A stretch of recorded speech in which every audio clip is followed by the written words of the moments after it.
Tonight, we drift into the quiet mysteries of space and time, where gravity weaves its most profound story. You don't need to follow every word. Just let the story carry you, like starlight, across a calm sky. This is a place where science and wonder meet in whispers, where questions about our universe can be pondered in the soft darkness of evening. Whether you're seeking rest or simply a moment of calm contemplation, allow these words to accompany you however you choose to listen. Imagine yourself on a clear, moonless night, perhaps sitting by a window or lying in a field, looking up at the vast expanse of stars above. The night air is cool against your skin, and a gentle silence surrounds you, broken only by the occasional distant sound that reminds you of the world still turning. As your eyes adjust to the darkness, more and more stars become visible. Countless points of light scattered across the deep velvet of the night sky. Some flicker softly, some remain steady, and all have traveled immense distances to reach your eyes at this very moment. Perhaps you can identify a few constellations. Orion, with his distinctive belt of 3 aligned stars. The Big Dipper pointing faithfully toward the North Star. Or the delicate cluster of the Pleiades, looking like a tiny, misty dipper. Each civilization throughout human history has seen patterns in these stars, creating stories and myths to explain their presence. The Greeks saw heroes and beasts. The Chinese saw emperors and dragons. Indigenous peoples across the Americas saw animals and ancestors. These varied interpretations remind us that the same sky has watched over all of humanity, connecting us across time and space. Between these familiar patterns lie vast regions that might seem empty to the naked eye, yet are filled with wonders too distant or dim for us to perceive without assistance. Galaxies containing billions of stars, nebulae where new stars are being born from vast clouds of gas and dust, the remnants of stars that have ended their lives in spectacular explosions. All these and more fill the seemingly empty spaces between the stars we can see. Among these stars, invisible to your eyes but known to exist, are regions of space where gravity has become so intense that even light cannot escape black holes, the most mysterious objects in our cosmic neighborhood. While you cannot see them directly, their presence is felt through their effects on the stars and matter around them. They exert a pull so profound that they alter not just the fabric of space, but the flow of time itself. Black holes come in different sizes and originate from different cosmic processes. Stellar black holes form when massive stars, many times the size of our Sun, exhaust their nuclear fuel and collapse inward under their own gravity. At the centers of most galaxies, including our own Milky Way, lurk supermassive black holes, millions or billions of times more massive than our Sun. These cosmic giants likely grew over billions of years by consuming stars and gas, and by merging with other black holes. Between these extremes may exist intermediate black holes, though these remain more elusive and less understood as you breathe slowly and deeply, allowing your chest to rise and fall with each breath. Consider how the gentle rhythm of your breathing connects you to the rhythms of the cosmos. Just as you inhale and exhale, stars to have life cycles, being born from clouds of gas, shining for millions or billions of years, and eventually ending their lives in various ways. The most massive stars end their lives in supernova explosions, briefly outshining entire galaxies before collapsing into black holes or neutron stars in their deaths. These stars seed the universe with the heavy elements necessary for planets like Earth and life forms like us to exist. We are, in a very real sense, made of stardust. The atoms in your body were forged in the hearts of stars long ago. Time, that ever-present yet elusive aspect of our existence. We experience it as a river flowing steadily forward, carrying us from past to future with unwavering certainty. The seconds tick by on our clocks and watches, marking moments that once passed seem forever beyond our reach. But what if time is not the simple, steady stream we perceive it to be? What if, rather than a river, time is more like a fabric that can be stretched, compressed, and even folded in the presence of mass and energy? For most of human history, time was understood primarily through its cyclical aspects, the daily rotation of the Earth bringing night and day, the monthly phases of the moon, the yearly orbit around the sun bringing the seasons.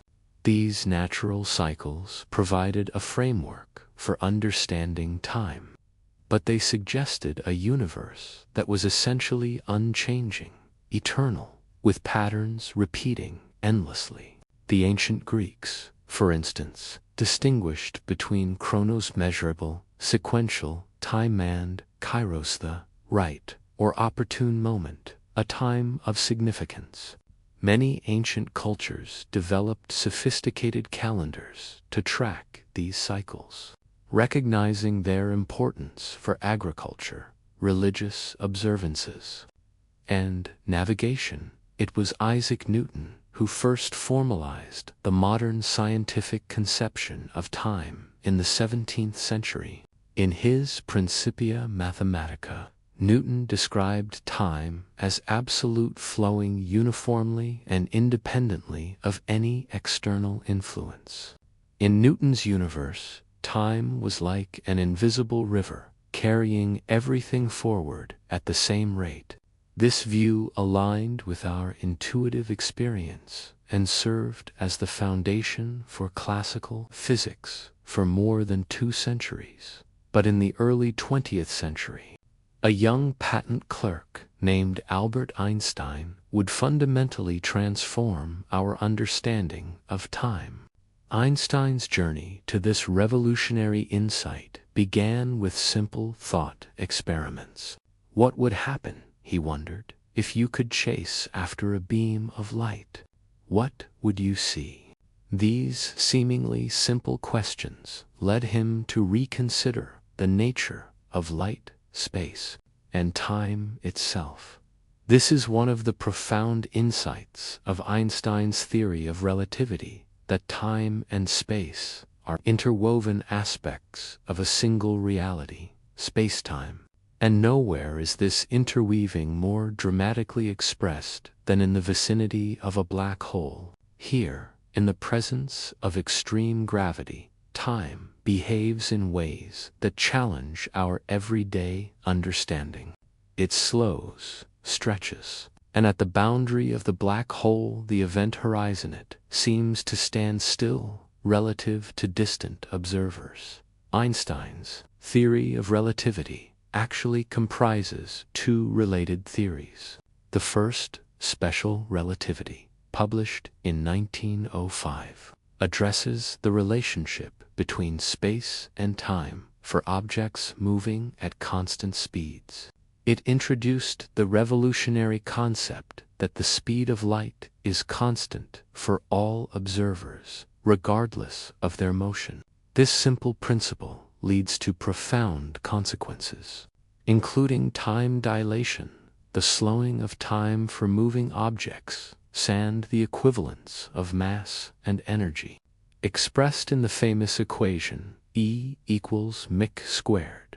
A decade later, Einstein published his theory of general relativity, which extended these ideas to accelerating reference frames and introduced the concept that gravity is not a force, as Newton had described it, but a curvature of spacetime caused by mass and energy. According to general relativity, planets orbit the Sun not because they are pulled by a mysterious force, but because they are following the shortest path through curved spacetime. It's as if they are rolling around a depression created by the Sun's mass in the fabric of reality. Close your eyes for a moment, if you wish, and imagine time not as a steady river, but as a fabric that folds and stretches. And at the heart of this fabric lies a black hole, a silent gateway. In your mind's eye, picture this fabric as a vast sheet extending in all directions. Stars and planets create gentle depressions in this cosmic sheet, like heavy balls placed on a taut rubber membrane. The Earth's gravity creates a shallow well, the Sun's a deeper one. But a black hole, it creates not just a well, but a bottomless funnel, a place where the fabric of spacetime curves so severely that it seems to puncture through to somewhere else, or perhaps to nowhere at all. This image, while simplified, helps us begin to grasp how black holes affect the spacetime around them. The steeper the funnel, the more dramatically time is affected. Near the edge of this cosmic funnel, time flows more slowly than it does in the flat regions far away. If you could observe a clock being lowered toward a black hole, you would see its ticking gradually slow as it approaches the event horizon. From your perspective, time for that clock and anything else approaching the black hole would appear to run increasingly slower. Einstein's equations predicted these extraordinary objects decades before astronomers had any observational evidence for their existence. In fact, Einstein himself was skeptical that black holes could actually form in nature. It was the German physicist Karl Schwarzschild who, while serving on the Russian front during World War I, found a solution to Einstein's field equations that described what we now call a black hole. Schwarzschild sent his calculations to Einstein shortly before dying of an illness contracted during his military service. The radius at which escape velocity equals the speed of light, the point of no return around a black hole, still called the Schwarzschild radius in his honor. A black hole is more than gravity, is a place where time itself bends, slows, and perhaps unravels. Born from the collapsed cores of massive stars or the concentrated matter at the centers of galaxies, black holes represent the ultimate expression of gravity's power. When a star many times more massive than our Sun exhausts its nuclear fuel, it can no longer support itself against its own gravitational pull. The core collapses inward with tremendous force, compressing to such density that it creates a region from which nothing, not even light, can escape. The life cycle of a star that will eventually become a black hole is a story of balance and imbalance, of pressure and gravity engaged in a cosmic dance. Stars begin their lives as clouds of gas, primarily hydrogen, that slowly contract under their own gravity. As the gas becomes more compressed, it heats up, eventually reaching temperatures high enough to trigger nuclear fusion in the core. This fusion converts hydrogen into helium, releasing enormous amounts of energy in the process.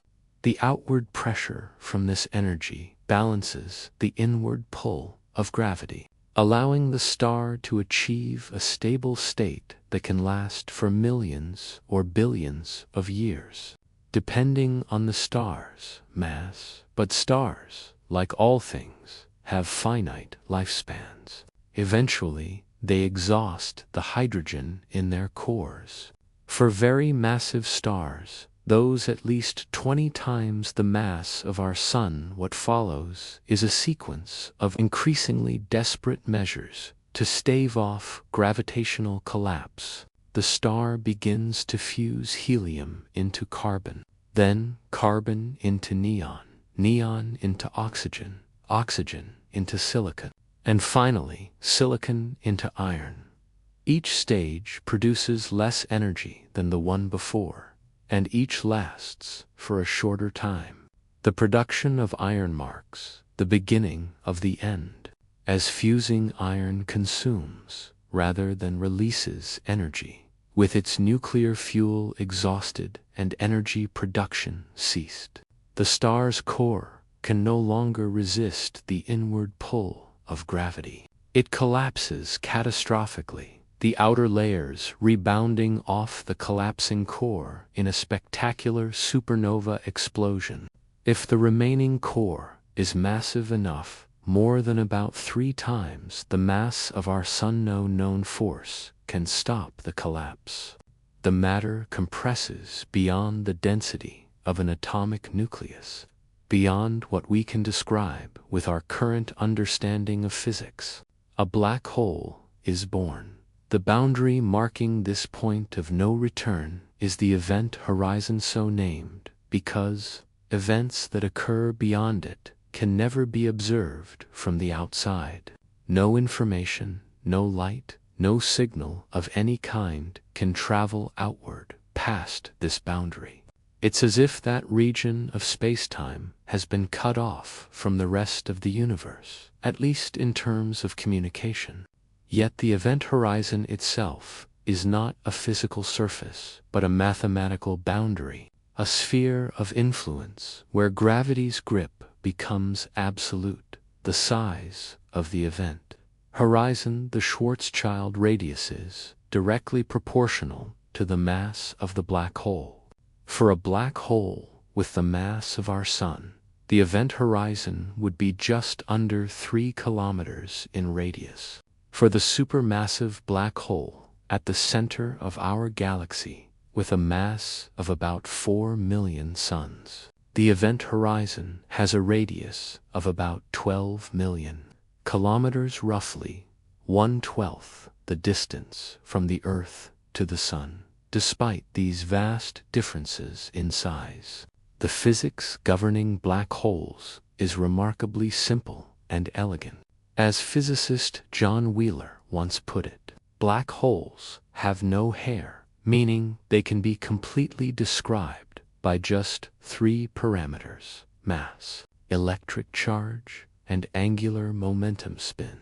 As you breathe slowly and deeply, allowing your body to settle into comfort, consider what it might be like to approach such a cosmic enigma. Imagine a journey not one you would ever physically take, but a thought experiment to help us understand these extraordinary objects. Picture a spaceship designed to withstand incredible forces, venturing toward a black hole. As the ship draws closer, those watching from a safe distance begin to notice something strange. The ship appears to move more and more slowly, its communications arriving at longer and longer intervals from a safe distance.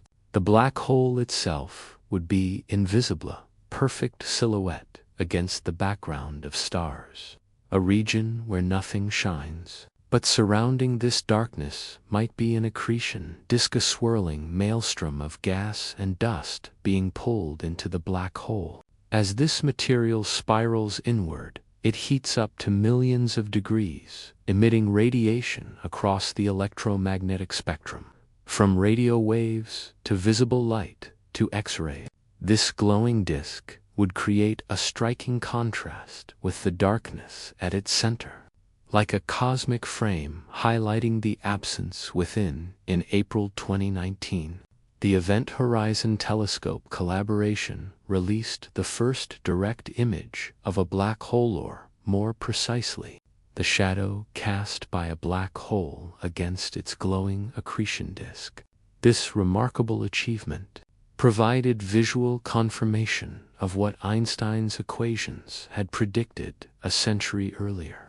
The image showed a glowing, symmetric ring surrounding a dark central region, the shadow of the supermassive black hole at the center of galaxy M87, some 55 million light-years from Earth. As you drift closer, seconds outside pass like centuries, while your own heartbeat remains steady within. This is not an illusion, but the actual physics of extreme gravity.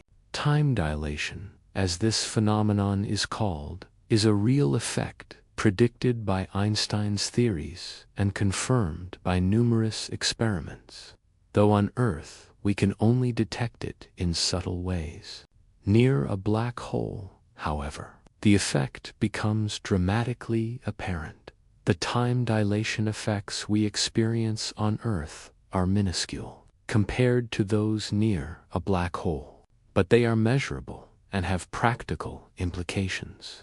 GPS satellites, for instance, must account for both special and general relativistic effects on their onboard clocks.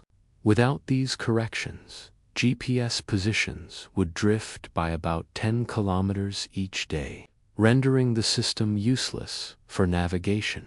The satellites orbit at about 14,000 kilometers above Earth's surface, where gravity is weaker than at the surface, causing their clocks to run slightly faster due to general relativity. But they also move at high speeds relative to users on the ground, causing their clocks to run slightly slower due to special relativity. The combined effect is that satellite clocks run about 38 microseconds faster per day than identical clocks on Earth's surface. Tiny difference, but one that would quickly accumulate if not corrected. From the perspective of distant observers, imagine a space station monitoring the journey from a safe orbit. The approaching ship seems to move in slow motion. If they could see the clock aboard the ship, they would notice it ticking ever more slowly. Radio messages from the crew would arrive with increasing delay, the words stretched out over longer periods. As the ship nears the event horizon, these effects become more and more extreme. The light reflecting from the ship's hull would be increasingly redshifted, stretched to longer wavelengths by the intense gravitational field. The ship would appear dimmer, redder, its movements almost imperceptibly slow. And then, as it approaches the very edge of the event horizon, the ship would seem to freeze in place, its image growing fainter but never quite disappearing entirely. Two distant eyes, you would freeze on the horizon, a ghost suspended forever at the edge of darkness. This redshift effect is not unique to black holes, though it reaches its extreme there. We observe a similar phenomenon in the expansion of the universe. Light from distant galaxies is stretched to longer wavelengths, shifted toward the red end of the spectrum due to the expansion of space itself as the light travels toward us. The more distant the galaxy, the greater the redshift, allowing astronomers to estimate not only the distance to these galaxies, but also the rate at which the universe is expanding. This cosmological redshift is different from the gravitational redshift near a black hole, but both involve the stretching of light waves due to the properties of spacetime. This freezing effect is one of the most fascinating aspects of black hole physics. From the perspective of an outside observer, nothing ever quite crosses the event horizon. Instead, Objects appear to slow asymptotically, approaching, but never quite reaching that critical boundary. The image becomes increasingly redshifted and dim, but mathematically speaking, the crossing would appear to take an infinite amount of time when viewed from the outside. Yet this is only half the story. For perception is relative in Einstein's universe. What about the experience of those aboard the ship? Here, the story is entirely different. From their perspective, nothing unusual happens as they cross the event horizon. There is no wall, no barrier, no dramatic moment marking the boundary. Time for them continues to flow normally. Their clocks tick at the rate they always have. If they could still see the distant space station, they would observe its clocks running increasingly quickly, as if time outside were speeding up rather than their time slowing down. This duality of perspectives, the ship appearing frozen to outside observers, while the crew experiences nothing unusual at the horizon, is not a contradiction but a consequence of the relativity of simultaneity. Events that appear simultaneous to one observer may not be simultaneous to another, depending on their relative motion and position in a gravitational field. This relativity of simultaneity is one of the most profound and counterintuitive aspects of Einstein's theories, challenging our notion that there is a universal now that all observers would agree upon. But from your view, the fall continues, pulling you deeper into a tunnel where time runs differently. Once past the event horizon, the geometry of spacetime changes profoundly. Outside the black hole, it's possible to remain stationary relative to distant stars, to hover in place by firing rocket engines. Inside the event horizon, this becomes impossible, just as we cannot help but move forward in time in our everyday experience. An object that has crossed the event horizon cannot help but move toward the center of the black hole. Space itself is flowing inward, like a river flowing over a waterfall's edge, carrying everything with it. Some physicists use the analogy of a river model to describe this phenomenon. Imagine space as a river flowing toward the center of the black hole. Outside the event horizon, the river flows slower than the speed of light, so you can swim upstream and remain stationary or even move outward. But at the event horizon, the river flows at exactly the speed of light. Beyond that point, inside the event horizon, the river flows faster than light. No matter how hard you swim, you cannot make headway against the current. Every path leads inevitably to the center. In this strange realm, the roles of space and time begin to shift. The radial direction toward the center of the black hole takes on aspects of what we normally think of as time. Movement in that direction becomes inevitable, just as the flow from present to future is inevitable. In ordinary experience, the dimension we normally experience as time takes on spatial qualities. It's as if the very concepts of when and where begin to interchange in this extreme environment. Inside a black hole, the usual coordinates we use to describe spacetime break down. Mathematically, the roles of time and the radial spatial coordinate reverse. This coordinate swap means that forward in time becomes toward the center inside the event horizon. In a very real sense, the center of the black hole is not a place but a moment of future that all paths within the horizon lead to, as inevitably as our ordinary experience leads us from Tuesday to Wednesday. As you rest comfortably, perhaps feeling the gentle weight of your body against the surface, supporting you. Consider how remarkable it is that we can understand these distant and extreme phenomena through the language of mathematics and physics. These are not mere speculations or science fiction, but the logical consequences of our best physical theories, been tested and confirmed in countless ways in less extreme environments. Our understanding of black holes has evolved dramatically over the past century. What began as a curious mathematical solution to Einstein's field equations has become a well-established astrophysical reality. We now have multiple lines of evidence for the existence of black holes, from the motion of stars orbiting invisible companions to the detection of gravitational waves from black hole mergers to direct imaging of black hole shadows.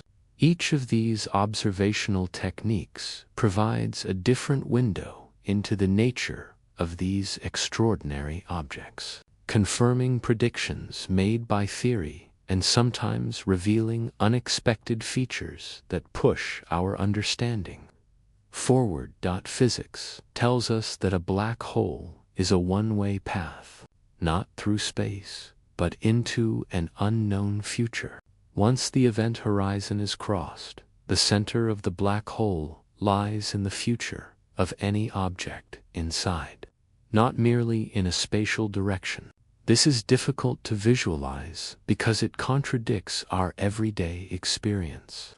But the mathematics of general relativity is clear on this point.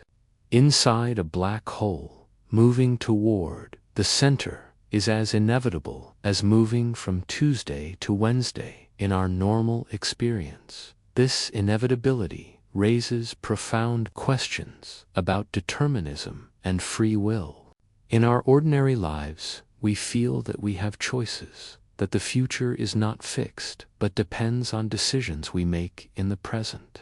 Yet physics, from Newton to Einstein, describes a universe governed by strict causal laws, where the state of the universe at one moment determines its state at all future moments. Black holes seem to make this determinism even more stark, with the path toward the singularity appearing not just likely but absolutely certain for anything that crosses the event horizon. Yet quantum mechanics, our other great physical theory, introduces an element of indeterminacy into our understanding of nature. At the quantum level, we can only predict probabilities, not certainties. This tension between the determinism of general relativity and the probabilistic nature of quantum mechanics becomes particularly acute when considering black holes, which represent regions where both theories should apply but appear to give conflicting results. What awaits at the center? According to classical general relativity, at the heart of a black hole lies a singularity, a point where matter has been compressed to infinite density, and where space-time curvature becomes infinite. At this mathematical singularity, our current physical theories break down.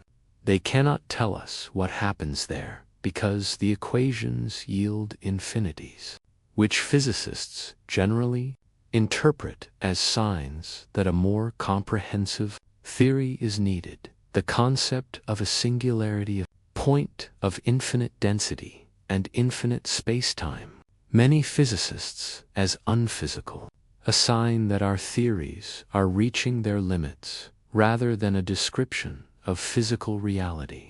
It's worth noting that a similar singularity appears in our models of the Big Bang, the beginning of our universe. In both cases, these singularities may be telling us not about the nature of reality, but about the limitations of our current understanding. Many scientists believe that a complete theory of quantum gravity, theory that would unite Einstein's relativity with quantum mechanics, would resolve these singularities. replacing the infinities with something physically meaningful. But such a theory remains one of the great unfinished projects. For now, the center of a black hole remains veiled in theoretical uncertainty, a place where our maps of reality show blank spaces marked here be dragons. Several approaches to quantum gravity are being pursued, including string theory, loop quantum gravity, causal set theory, and others. Each offers a different perspective on how space, time, and matter behave at the most fundamental level. While these theories differ in their details, many suggest that space-time itself may not be fundamental, but emerges from deeper, more basic entities. They also tend to suggest that at very small scales, the so-called Planck length, about 10 to 35 meters space, becomes discrete rather than continuous, perhaps resolving the infinities that plague our current theories. Despite these uncertainties at the center, we can say much about the physics of black holes as a whole. One of the most profound aspects is how they relate to the concept of entropy and the arrow of time. In our everyday experience, time has a clear direction. Eggs break, but don't unbreak. Coffee cools, but doesn't spontaneously heat up. People age rather than growing younger. This one-way character of time is closely related to the concept of entropy, a measure of disorder, or, more precisely, the number of microscopic arrangements that correspond to the same macroscopic state. Entropy is a subtle concept, often misunderstood as simply disorder, but it's better thought of as a measure of the number of possible microscopic states that could give rise to the same macroscopic appearance. A deck of cards, arranged by suit and number, has low entropy because there's only one way to achieve that arrangement. A shuffled deck has high entropy because there are an enormous number of different possible arrangements that all look shuffled to our eyes. Similarly, a cup of hot coffee has lower entropy than the same coffee after it has cooled and equalized with room temperature, because there are many more ways for the energy to be distributed evenly throughout the coffee and surrounding air than for it to be concentrated in the coffee alone. The second law of thermodynamics tells us that in an isolated system, entropy tends to increase over time.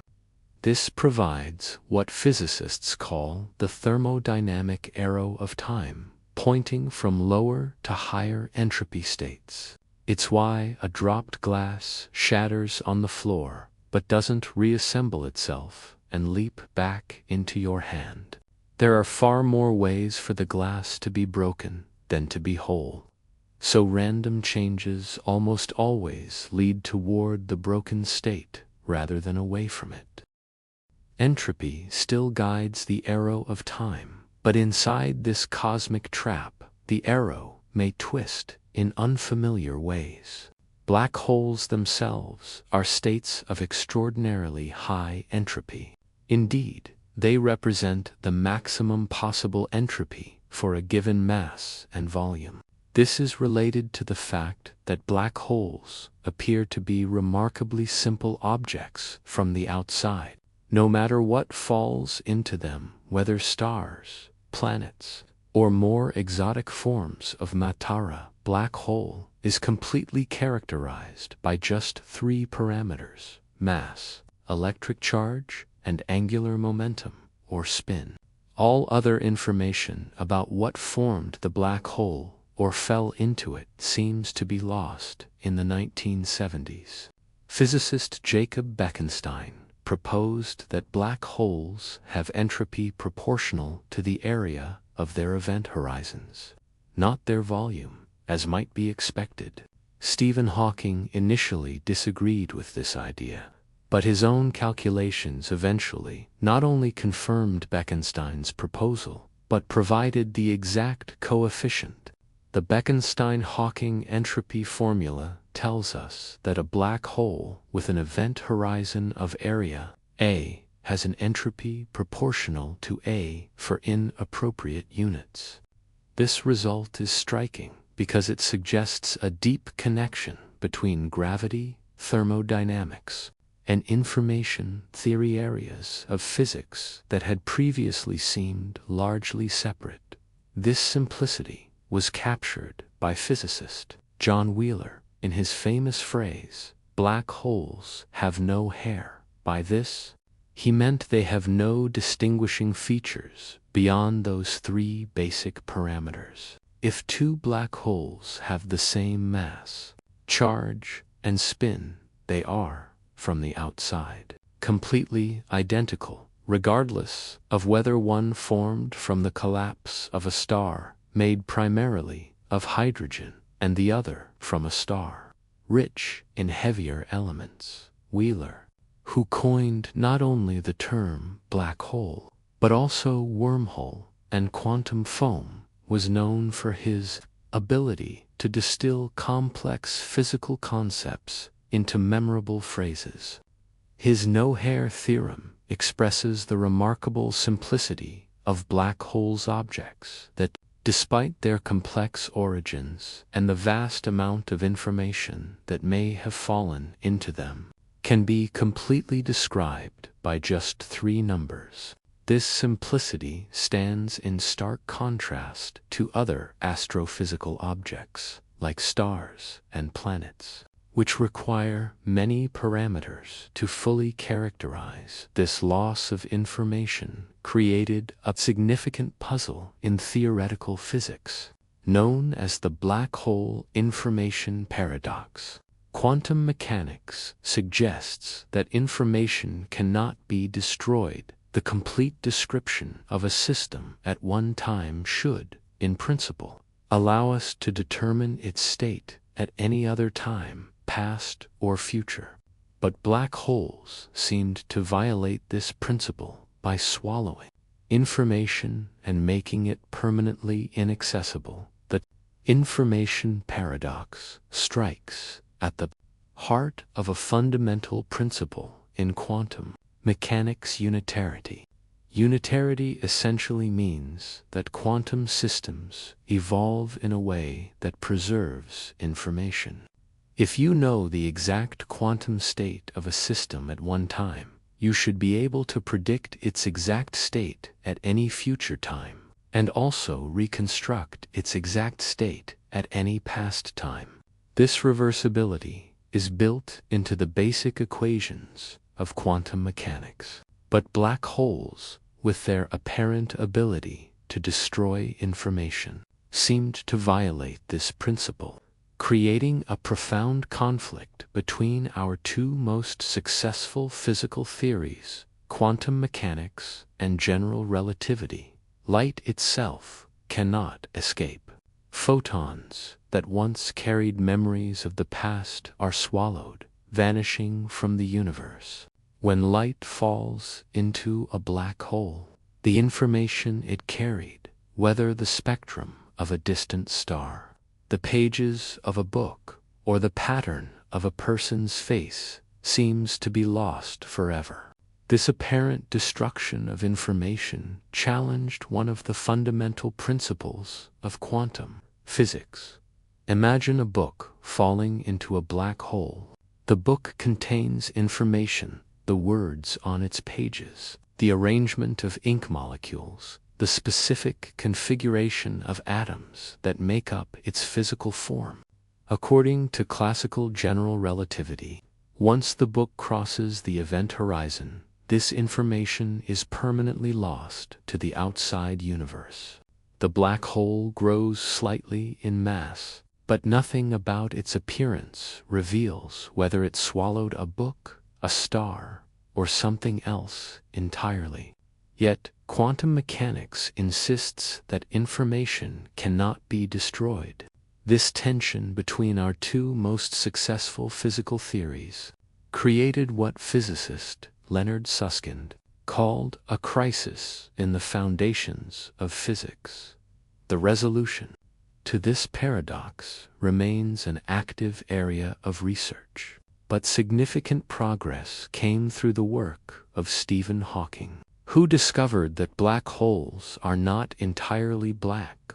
Through a quantum mechanical process now known as Hawking radiation, black holes actually emit a faint thermal radiation over extraordinarily long periods, far longer than the current age of the universe. For stellar mass black holes, this radiation would cause the black hole to lose mass and eventually evaporate completely. Hawking's discovery came from applying quantum field theory to the curved spacetime near a black hole's event horizon. Quantum field theory tells us that even empty space is not truly empty, but filled with quantum fluctuations of virtual particles and antiparticles that briefly pop into existence and then annihilate each other. Near a black hole's event horizon, Hawking realized one member of such a pair might fall into the black hole while the other escapes to infinity. To a distant observer, it would appear that the black hole is emitting radiation. This radiation has a thermal spectrum. It looks like the radiation emitted by any hot body, with a temperature inversely proportional to the black hole's mass. Smaller black holes are hotter and evaporate more quickly. Larger ones are cooler and last longer. This evaporation process raised new questions about the fate of information that falls into black holes. Does the Hawking radiation somehow encode the information that fell in? If so, how? If not, where does the information go? These questions connect the physics of black holes to deep issues in quantum mechanics, thermodynamics, and information theory. They suggest that our understanding of the fundamental nature of reality remains incomplete. The debate over the black hole information paradox has led to several proposed resolutions. Some physicists, including Hawking in his later years, have suggested that information might be preserved in subtle correlations within the Hawking radiation. Others have proposed that information might be stored in a kind of holographic form on the event horizon itself. Still others have suggested more exotic possibilities, such as the existence of firewalls at the event horizon that would destroy anything falling in, or the possibility that information might escape through tiny wormholes connecting the black hole interior to the outside universe. One of the most influential approaches to this problem comes from string theory and a principle called the ADS-CFT correspondence, proposed by Juan Maldacena in 1997. Correspondence suggests that a theory of gravity in a space with particular properties, space is equivalent to a quantum field theory, without gravity living on the boundary of that space. In essence, it's as if a three-dimensional world with gravity could be completely described by a two-dimensional theory without gravity living on its boundary, like a hologram, where a three-dimensional image is encoded on a two-dimensional surface. Applied to black holes, this suggests that all the information about what falls into a black hole might be encoded on its event horizon, preserved in a form that could, in principle, be recovered when the black hole eventually evaporates. As you listen to these words, perhaps while drifting toward sleep or simply resting in a comfortable place, Consider how these esoteric questions about distant cosmic objects connect to our own experience of time and memory. In our daily lives, we too face a kind of information paradox. Our past experiences shape who we are, yet many of these experiences fade from memory, becoming inaccessible to conscious recall. Are they truly gone, or do they remain encoded somewhere in the complex networks of our brains, influencing us in ways we cannot directly perceive? Memory, like black hole physics, involves the storage and retrieval of information. Our brains encode experiences through changes in the strengths of connections between neurons. Some of these memories remain easily accessible throughout our lives. Others fade with time or become difficult to retrieve. Yet evidence suggests that many apparently forgotten memories still exist in some form. They can sometimes be recovered through hypnosis, triggered by particular sensory cues, or accessed during dreams.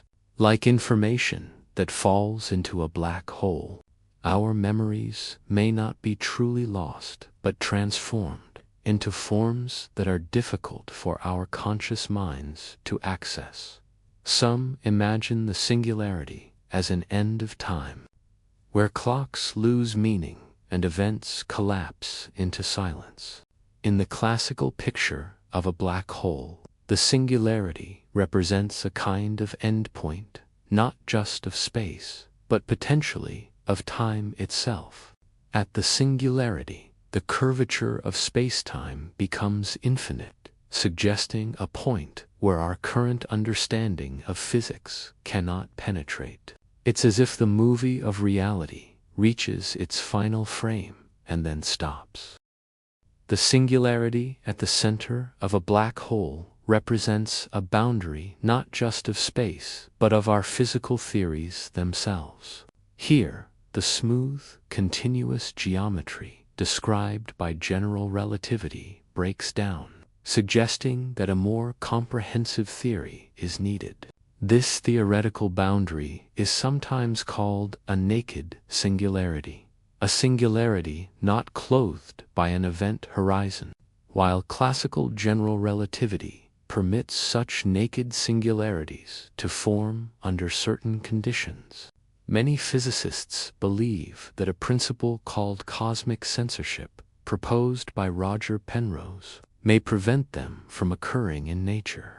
This principle suggests that singularities are always hidden behind event horizons, preventing them from affecting the rest of the universe and preserving the predictive power of our physical theories outside black holes. Yet others dream of it as a bridge, a hidden corridor leading to another region of spacetime. Some theoretical models suggest that black holes might not end in singularities at all, but could connect to other regions of our universe, or even to other universes entirely.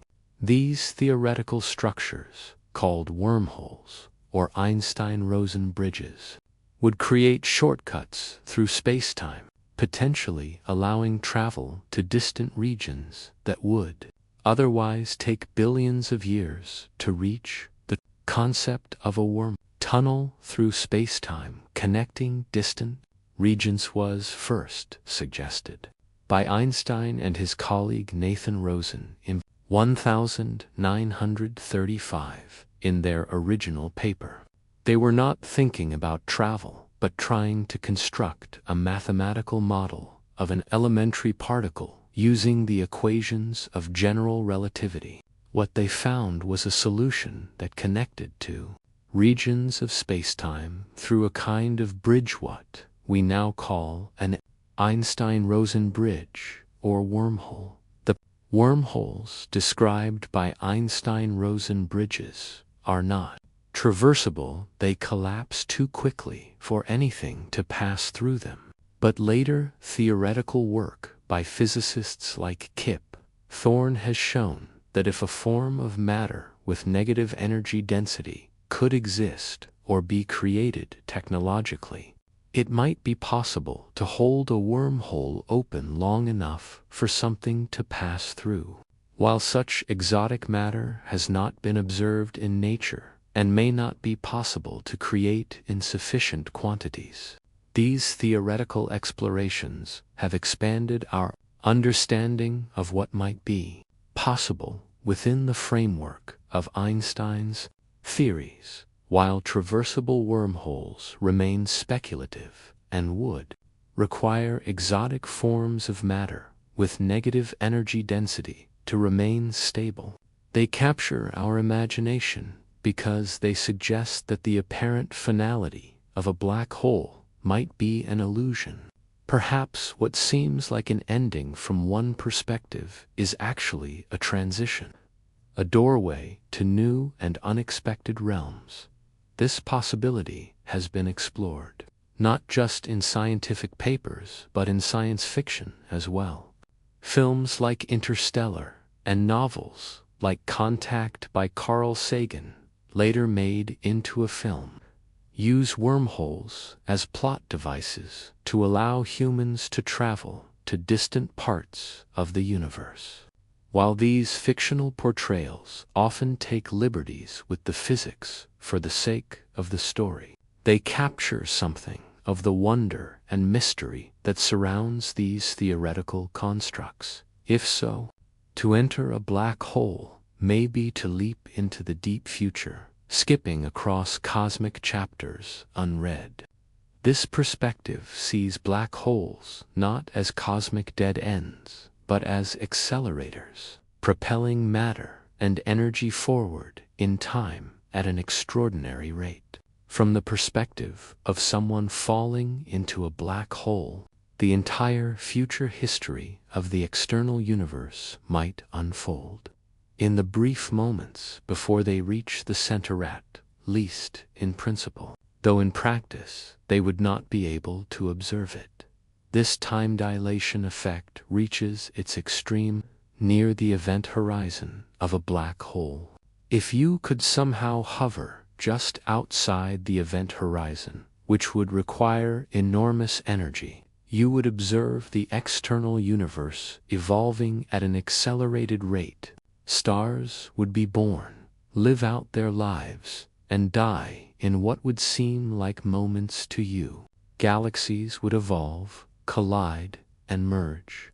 The universe itself would age dramatically, while just minutes or hours passed for you.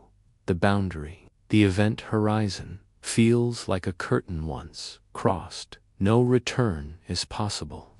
This one-way nature of the event horizon creates a kind of cosmic separation, dividing space-time into regions that can never again communicate with each other. Once you cross this boundary, you are, in a very real sense, no longer part of the same universe as those you left behind. Your future light Kona region of space-time that you could potentially influence or communicate with no longer includes the external universe. This cosmic separation reminds us of other boundaries in our experience: the boundary between life and death, between knowing and unknowing, between one person's consciousness and another's.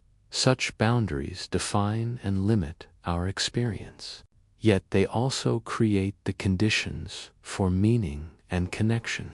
Without separation, there can be no coming together. Without partying, no reunion.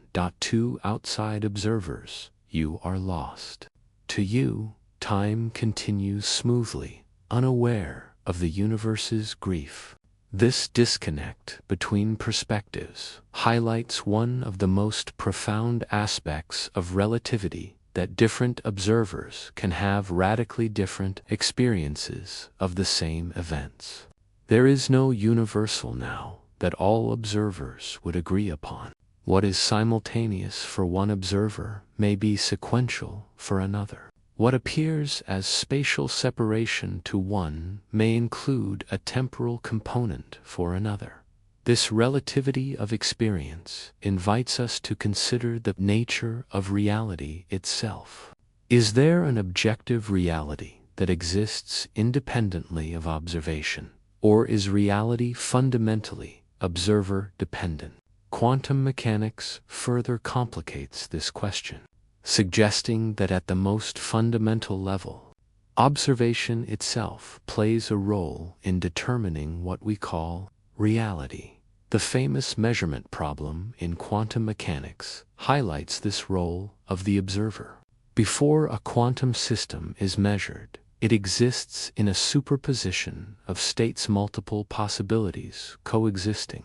The act of measurement appears to collapse this superposition into a single definite state.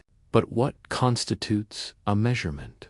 Does it require a conscious observer, or is any interaction with the environment sufficient?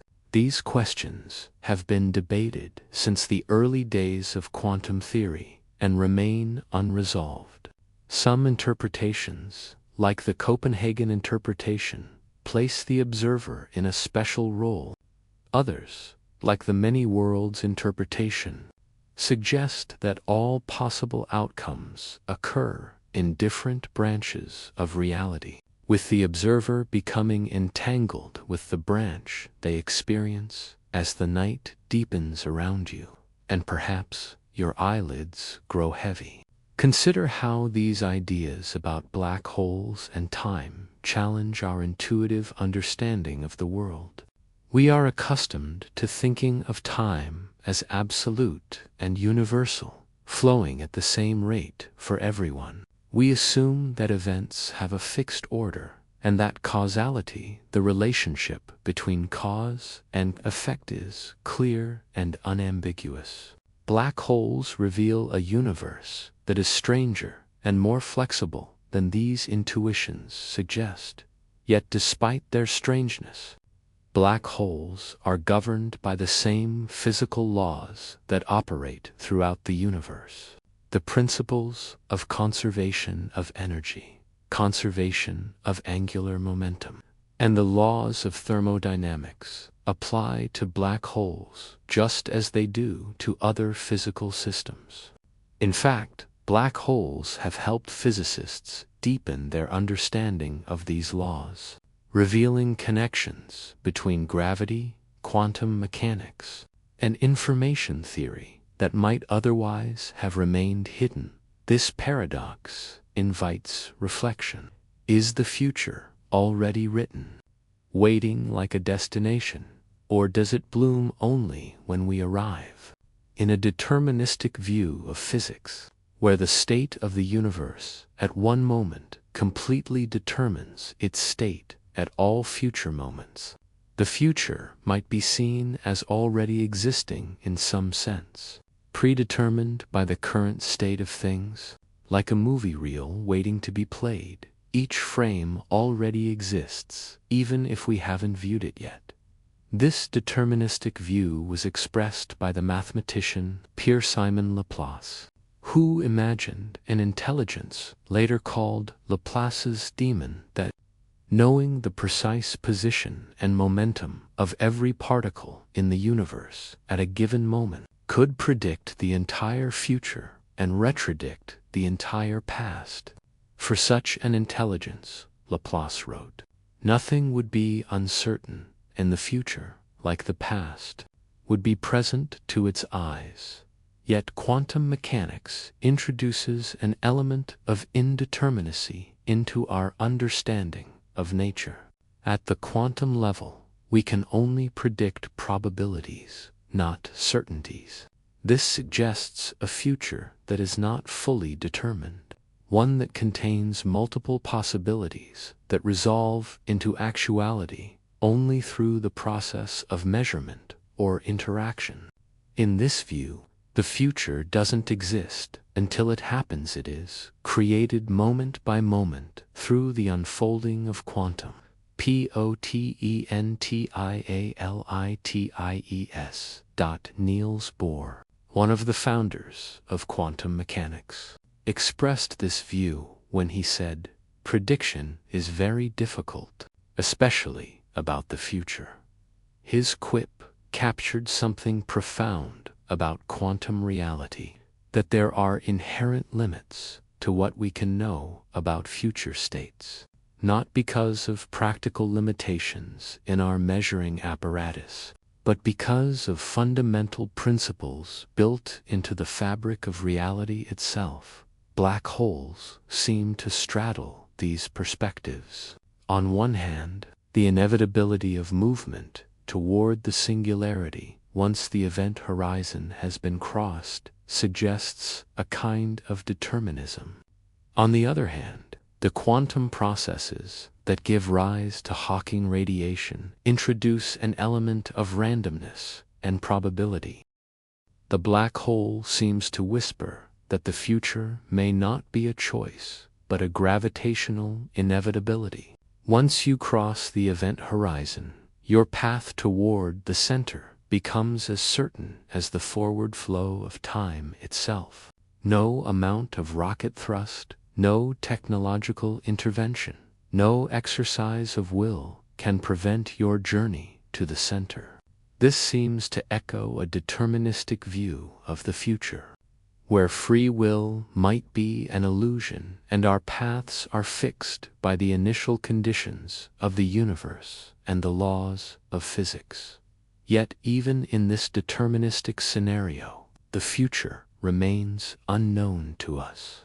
We experience it as open and undetermined, full of possibilities and choices. Whether this experience reflects a deeper reality or is merely a perspective, limited by our position in space-time, remains one of the great philosophical questions at the intersection of physics and consciousness. The philosopher Immanuel Kant distinguished between phenomena, things as they appear to us, and noumena, things as they are in themselves, independent of our perception. Perhaps time, as we experience it, is phenomenal, a structure imposed by our consciousness on our experience, while the underlying reality, the noumenal world, has a different structure entirely. The block universe suggested by relativity, where past, present, and future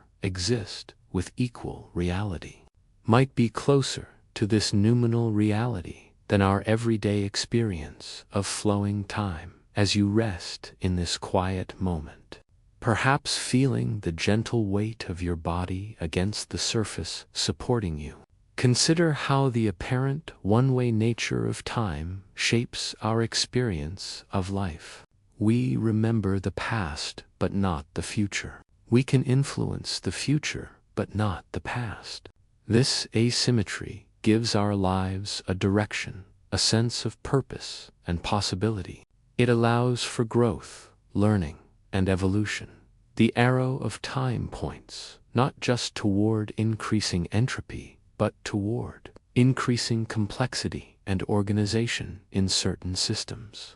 While the universe as a whole moves toward greater disorder, local regions can develop increasingly complex structures, from atoms to molecules to living cells to conscious beings, through the input of energy and the export of entropy to the environment. Life itself depends on this ability to create and maintain order locally while increasing entropy globally. Even Hawking's radiation suggests that black holes fade, erasing what fell inside, yet leaving behind a cosmic memory. The discovery that black holes are not eternal, but eventually evaporate through the emission of Hawking radiation changed our understanding of these cosmic objects. A black hole's lifetime is extraordinarily long. A black hole with the mass of our Sun would take about 1,067 years to evaporate, far longer than the current age of the universe. But given enough time, even the most massive black holes will eventually disappear, returning their energy to the universe in the form of radiation. This evaporation process follows a predictable pattern. As the black hole loses mass through radiation, it becomes hotter and radiates more intensely, accelerating the evaporation process. In its final moments, a black hole would emit an enormous burst of energy, a final flash, before disappearing completely. This end state is far in the future for all known black holes, but it suggests that even these most extreme objects in our universe are not permanent features, but transient phenomena on the grandest of time scales. This evaporation process raised new questions about the ultimate fate of information that falls into black holes. If black holes eventually disappear completely, what happens to all the information they contained? Is it permanently lost, challenging the principles of quantum mechanics? Or is it somehow preserved in the pattern of radiation emitted during the evaporation process? Perhaps nothing is ever truly destroyed. Information might linger, encrypted within the ashes of evaporating stars. This perspective aligns with a principle in quantum mechanics that information cannot be created or destroyed, only transformed. It suggests that even though the specific arrangement of matter that fell into a black hole is lost, the information describing that arrangement is preserved in some form, perhaps encoded in subtle correlations in the Hawking radiation emitted during evaporation. This view that information is preserved but transformed into an effectively irretrievable form offers a middle ground between the complete loss of information and its perfect preservation in an accessible form. It suggests that the laws of physics do not allow for the absolute destruction of information, but they may permit its practical loss through processes that scramble it beyond our ability to reconstruct. If this is true, then black holes do not represent a final endpoint where information is permanently lost, but rather an extraordinarily complex encryption process, scrambling information into a form that is, for all practical purposes, irretrievable, but nonetheless still present in the universe. The information is not gone. It is just transformed beyond our ability to decode it.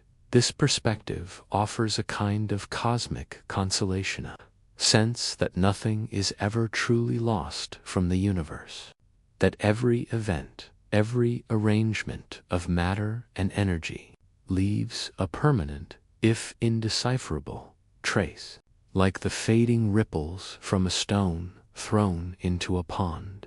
The effects of every action continue to influence the universe in subtle ways long after the action itself has ended.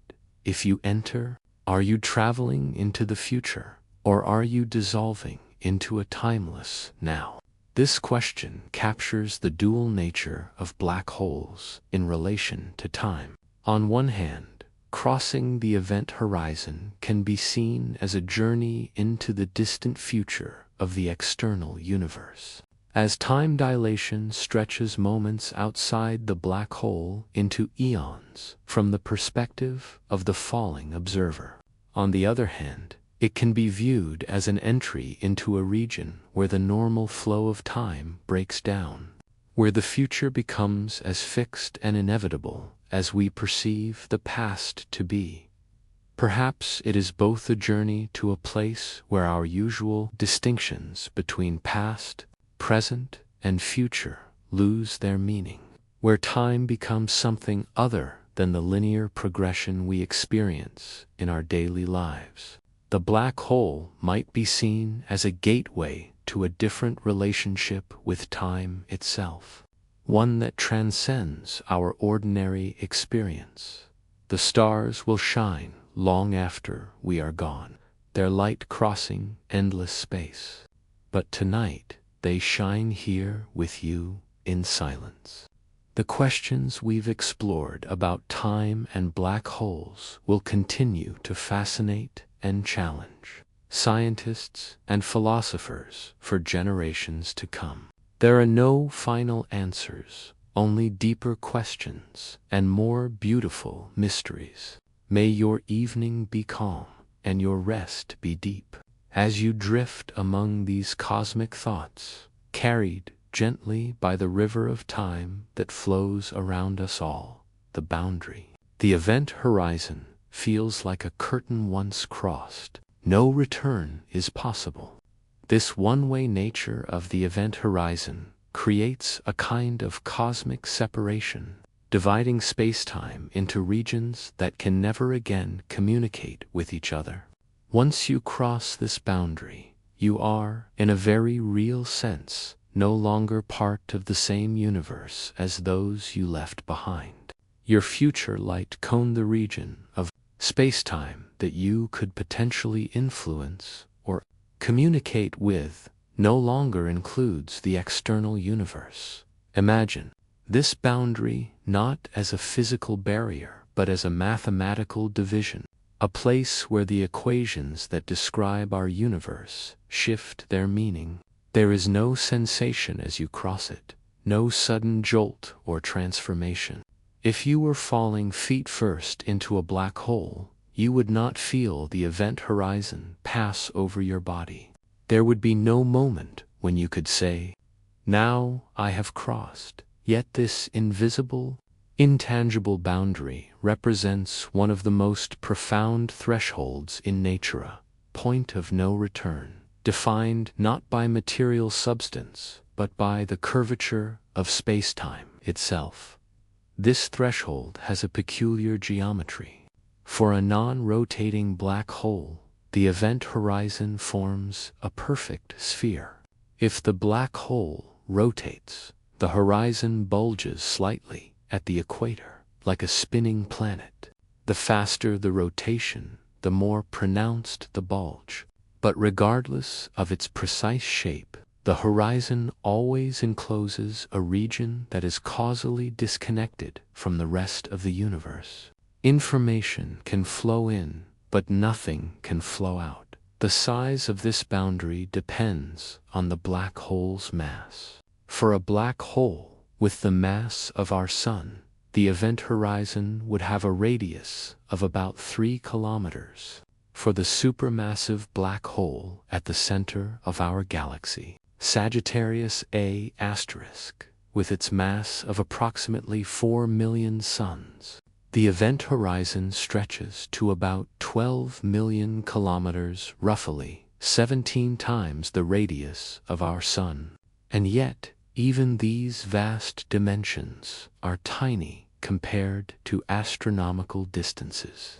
If our Sun were replaced by a black hole of equal mass, Earth's orbit would remain unchanged. We would freeze in darkness, but we would not be pulled in as you contemplate these scales. Perhaps, while lying in bed with the gentle weight of a blanket providing a comforting pressure, consider how our universe contains structures that range from the unimaginably small to the incomprehensibly large. Quantum particles exist at scales of 10 to 35 meters.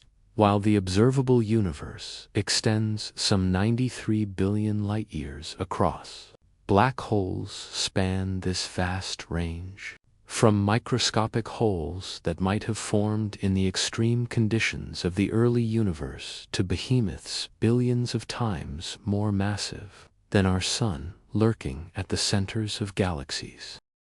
To outside observers, you are lost. To you, time continues smoothly, unaware of the universe's grief. This disconnect between perspectives highlights one of the most profound aspects of relativity, that different observers can have radically different experiences of the same events. There is no universal, now that all observers would agree upon. What is simultaneous for one observer may be sequential for another. What appears as spatial separation to one may include a temporal component for another.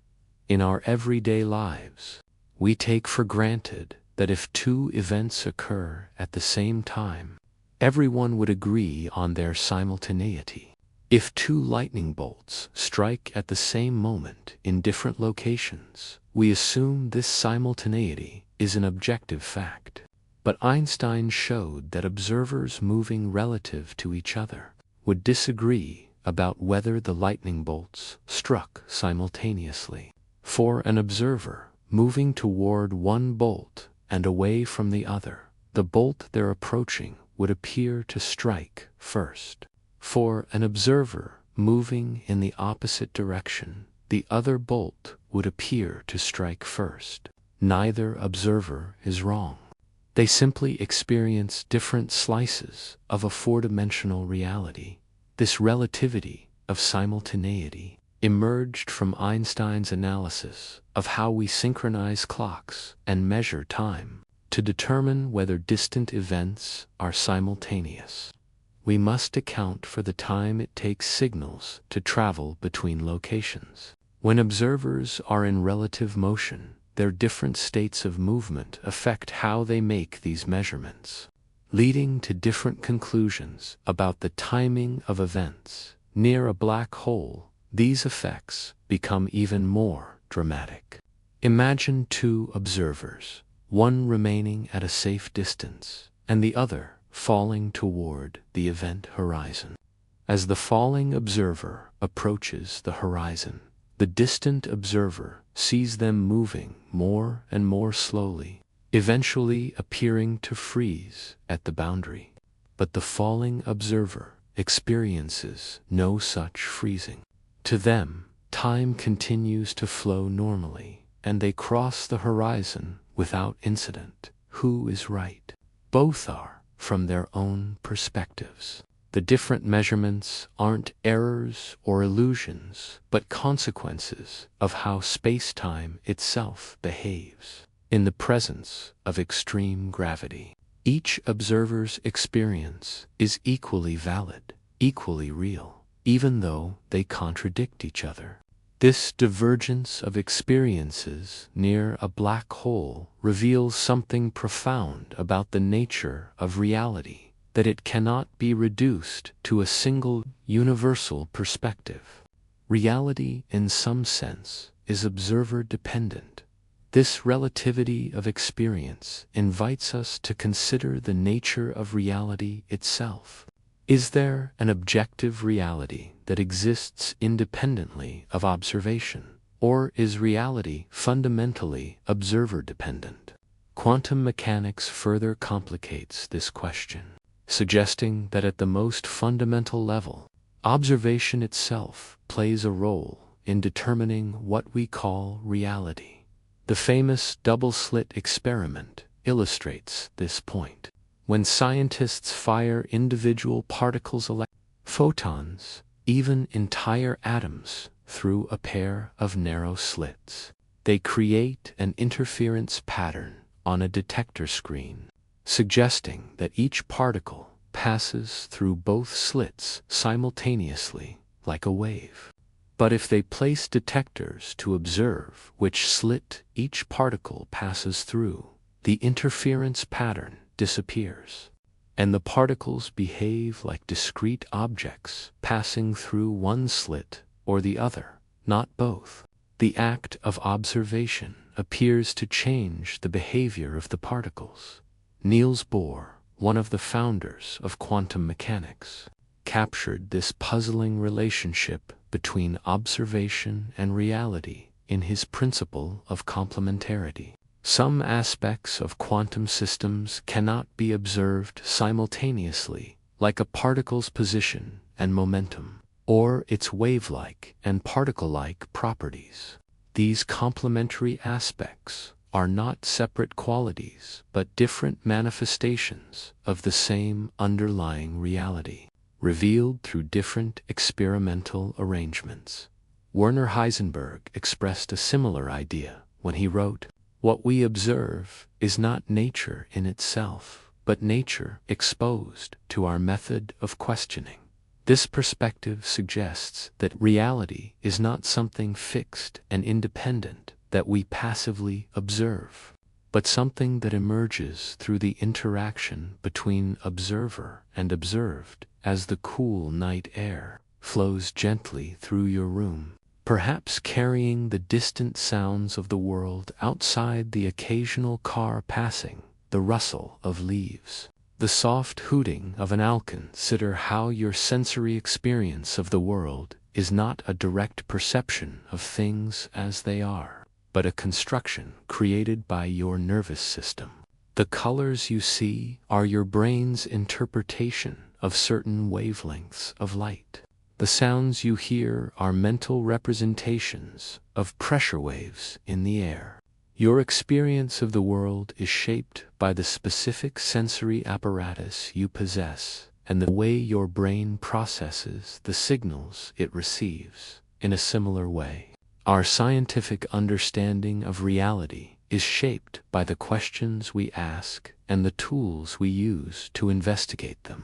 Different theoretical frameworks, classical mechanics, relativity, quantum mechanics provide different perspectives on the same underlying reality, each valid within its domain of applicability.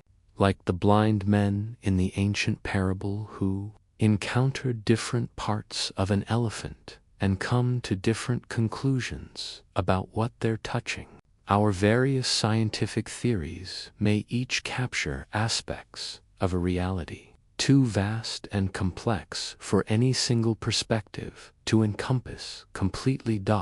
As the night deepens around you, and perhaps your eyelids grow heavy, consider how these ideas about black holes and time challenge our intuitive understanding of the world. We are accustomed to thinking of time as absolute and universal, flowing at the same rate for everyone. We assume that events have a fixed order and that causality, the relationship between cause and effect, is clear and unambiguous. Black holes reveal a universe that is stranger and more flexible than these intuitions suggest. Intuitions about time and causality evolved in an environment where gravity is weak and relative velocities are small compared to the speed of light. In such environments, the effects of relativity are so tiny that they can be ignored for all practical purposes. A day on top of Mount Everest is only about 15 microseconds longer than a day at sea level due to the difference in gravitational time dilation. You would need extraordinarily precise atomic clocks to detect such a small difference. But as we extend our understanding beyond the familiar middle scales of human experience, quantum realm of the very small, the relativistic domain of the very fast, or the extreme gravitational environments near black holes, our intuitions become increasingly unreliable guides. In these domains, reality behaves in ways that seem paradoxical or contradictory when viewed through the lens of everyday experience. The history of science is, in many ways, a history of expanding beyond intuitive understanding. The Earth appears flat to our everyday perception, yet we now know it is roughly spherical. The sun appears to move across the sky, yet we understand that it is Earth's rotation that creates this impression. Time appears to flow at the same rate for everyone, yet relativity reveals that it does not. With each expansion of our understanding, we've had to let go of intuitions that served us well within a limited domain but failed when extended beyond it. Black holes represent one of the most extreme challenges to our intuition, a place where the familiar rules of space and time break down. They emerge not from speculative thinking, but from the mathematics of general relativity equations that have been tested and confirmed in countless ways. From the bending of starlight around the sun to the precise operation of GPS satellites. When we follow these equations to their logical conclusion, they lead us to black holes, even if what they describe seems to contradict our intuitive sense of how the world should work. As you sink deeper into relaxation, perhaps noticing how your breathing has become slower and more regular, how the tensions in your muscles have begun to release. Consider how science often progresses by following the mathematics where it leads, even when the destination seems strange or counterintuitive. The theoretical physicist Paul Dirac expressed this approach when he said, "It is more important to have beauty in one's equations than to have them fit experiment by this." He didn't mean that theories shouldn't match observations. They must, but that mathematical elegance and consistency often guide physicists toward deeper truths, even when those truths initially seem bizarre. This paradox invites reflection. Is the future already written, waiting like a destination, or does it bloom only when we arrive?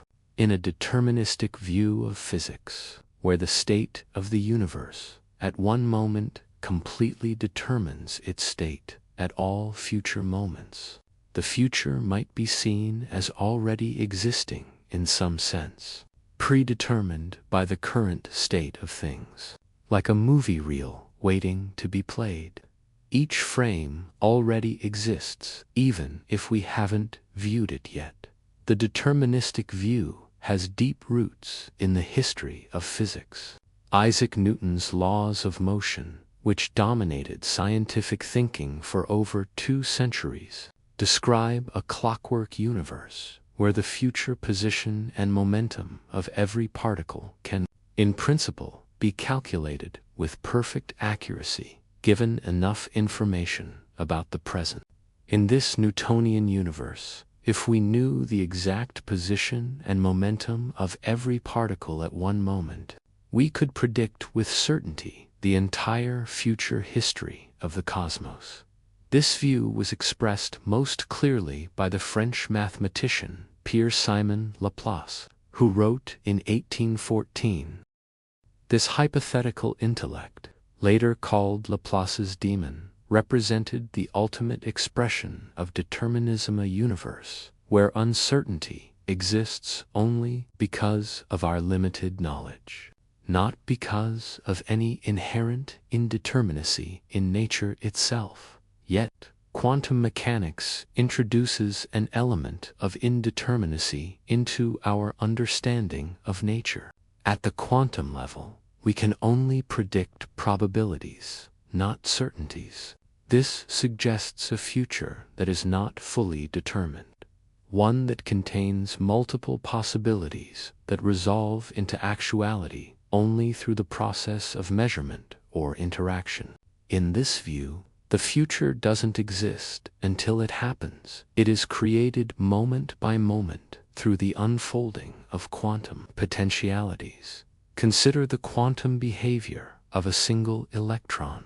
According to quantum mechanics, before its position is measured, an electron exists not in a definite location, but in a state of superposition, a probability wave spread out in space.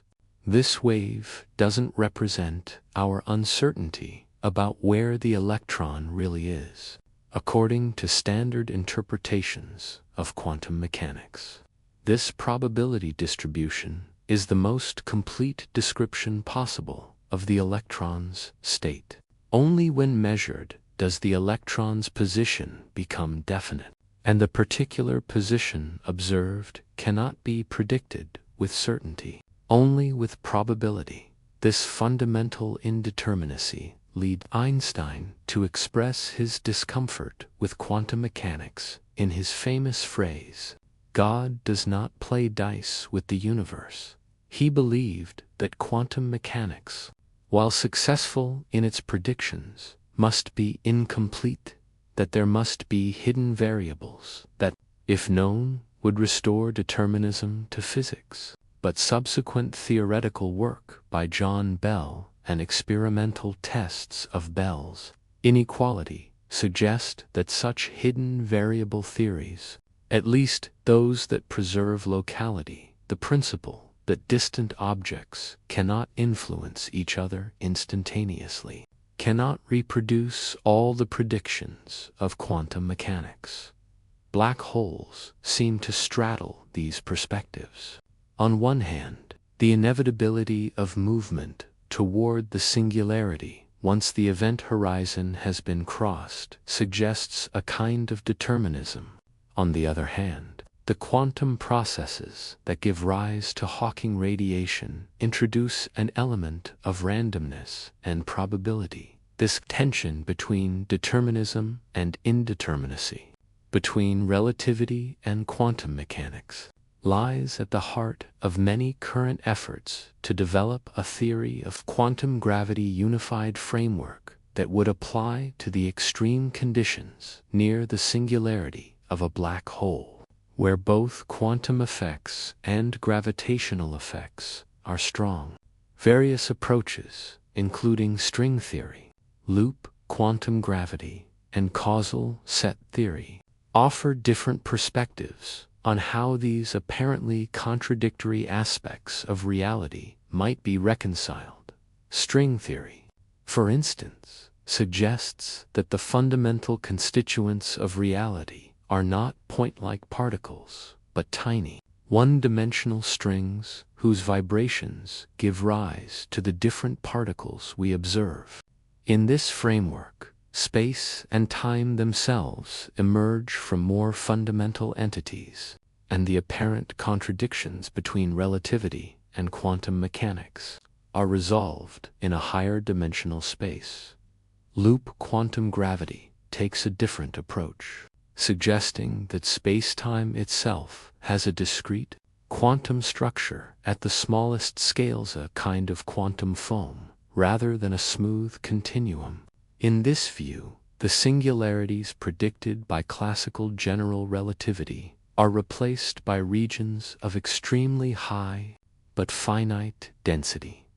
The black hole seems to whisper that the future may not be a choice, but a gravitational inevitability. Once you cross the event horizon, your path toward the center becomes as certain as the forward flow of time itself. No amount of rocket thrust, no technological intervention, no exercise of will can prevent your journey to the center. This seems to echo a deterministic view of the future, where free will might be an illusion and our paths are fixed by the initial conditions of the universe and the laws of physics. This inevitability raises profound questions about free will and determinism. In our everyday experience, we feel that we make choices, that our decisions shape our future. We deliberate between alternatives, weighing options, considering consequences. This subjective experience of choice is so fundamental to our sense of self that many philosophical and religious traditions place free will at the center of what it means to be human. Yet from a physical perspective, our brains are material systems governed by the same physical laws as everything else in the universe. The neurons that fire when we make a decision follow the electrochemical principles that scientists have mapped in considerable detail. If these physical processes are deterministic, then our decisions might be predetermined as well, regardless of how free they feel subjectively. Some philosophers argue that free will and determinism are compatible, that we can meaningfully speak of making free choices, even in a deterministic universe. On this view, often called compatibilism, freedom doesn't require the ability to have done otherwise, given identical circumstances, but rather the ability to act according to one's own desires and values without external constraint. You are free if you do what you want to do, even if what you want is itself determined by prior causes. Others maintain that true free will requires genuine indeterminacy, that at the moment of choice, multiple futures must be genuinely possible. Some have suggested that quantum indeterminacy might provide room for such freedom, though how quantum effects at the microscopic level could influence macroscopic brain processes in a way that supports rather than merely decision-making remains unclear. As you feel the gentle weight of your body against the bed, perhaps noticing the subtle rise and fall of your chest with each breath, consider how similar questions arise in our understanding of consciousness itself.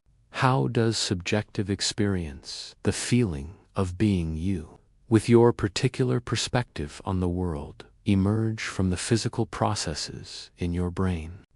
This hard problem of consciousness, as philosopher David Chalmers called it, remains one of the great mysteries at the intersection of science and philosophy. Yet, even in this deterministic scenario, the future remains unknown to us. We experience it as open and undetermined, full of possibilities. Whether this experience reflects a deeper reality or is merely a perspective limited by our position in space-time remains one of the great philosophical questions at the intersection of physics and consciousness. The philosopher Immanuel Kant distinguished between phenomena as they appear to us and noumeno things as they are in themselves, independent of our perception. Perhaps time, as we experience it, is phenomenal, a structure imposed by our consciousness on our experience, while the underlying reality has a different nature entirely. The block universe, suggested by relativity, where past, present, and future exist with equal reality, might be closer to this noumenal reality than our everyday experience of flowing time. This distinction echoes ancient philosophical traditions.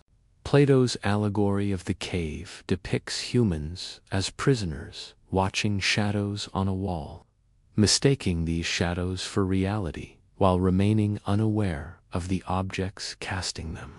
In a similar way, our experience of time as flowing from past to future might be a kind of shadow or projection of a deeper reality that we cannot directly perceive.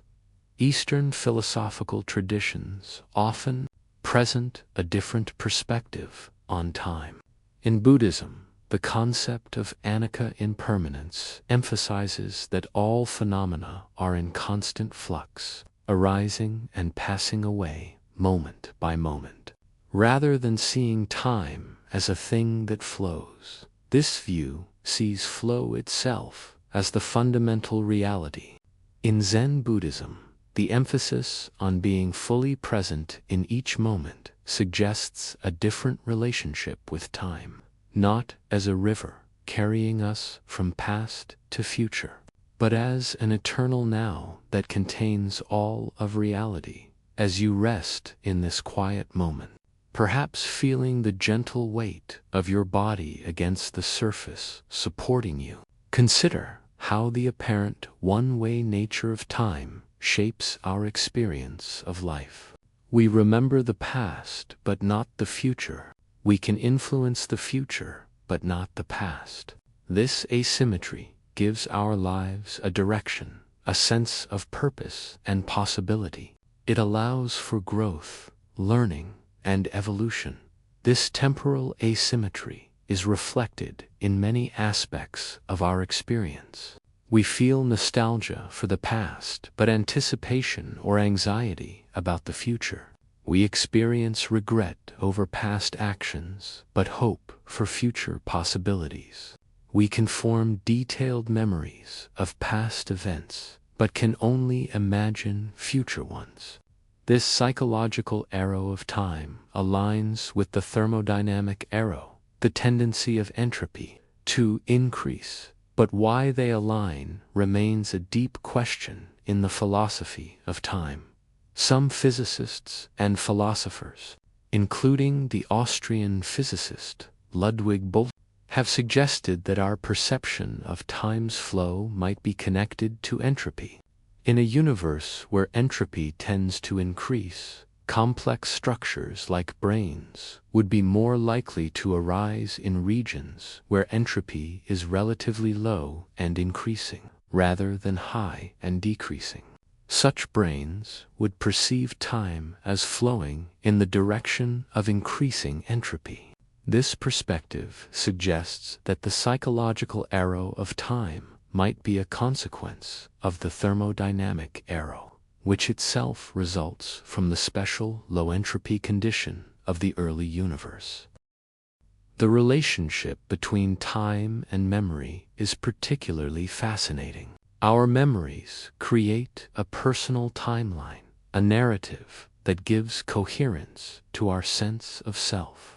The philosopher John Locke argued that personal identity consists not in the substance of our bodies or souls, but in the continuity of our consciousness through memory. We are who we are because we remember being the same person at earlier times. In this sense, memory creates a kind of internal time that parallels the external time measured by clocks and calendars. Yet, memory is not a perfect recording of the past. It is reconstructive, influenced by our current beliefs, emotions, and social contexts. Each time we recall a memory, we subtly modify it, incorporating new information and perspectives. In this way, our relationship with our own past is dynamic, not static. The past, as we remember it, changes over time.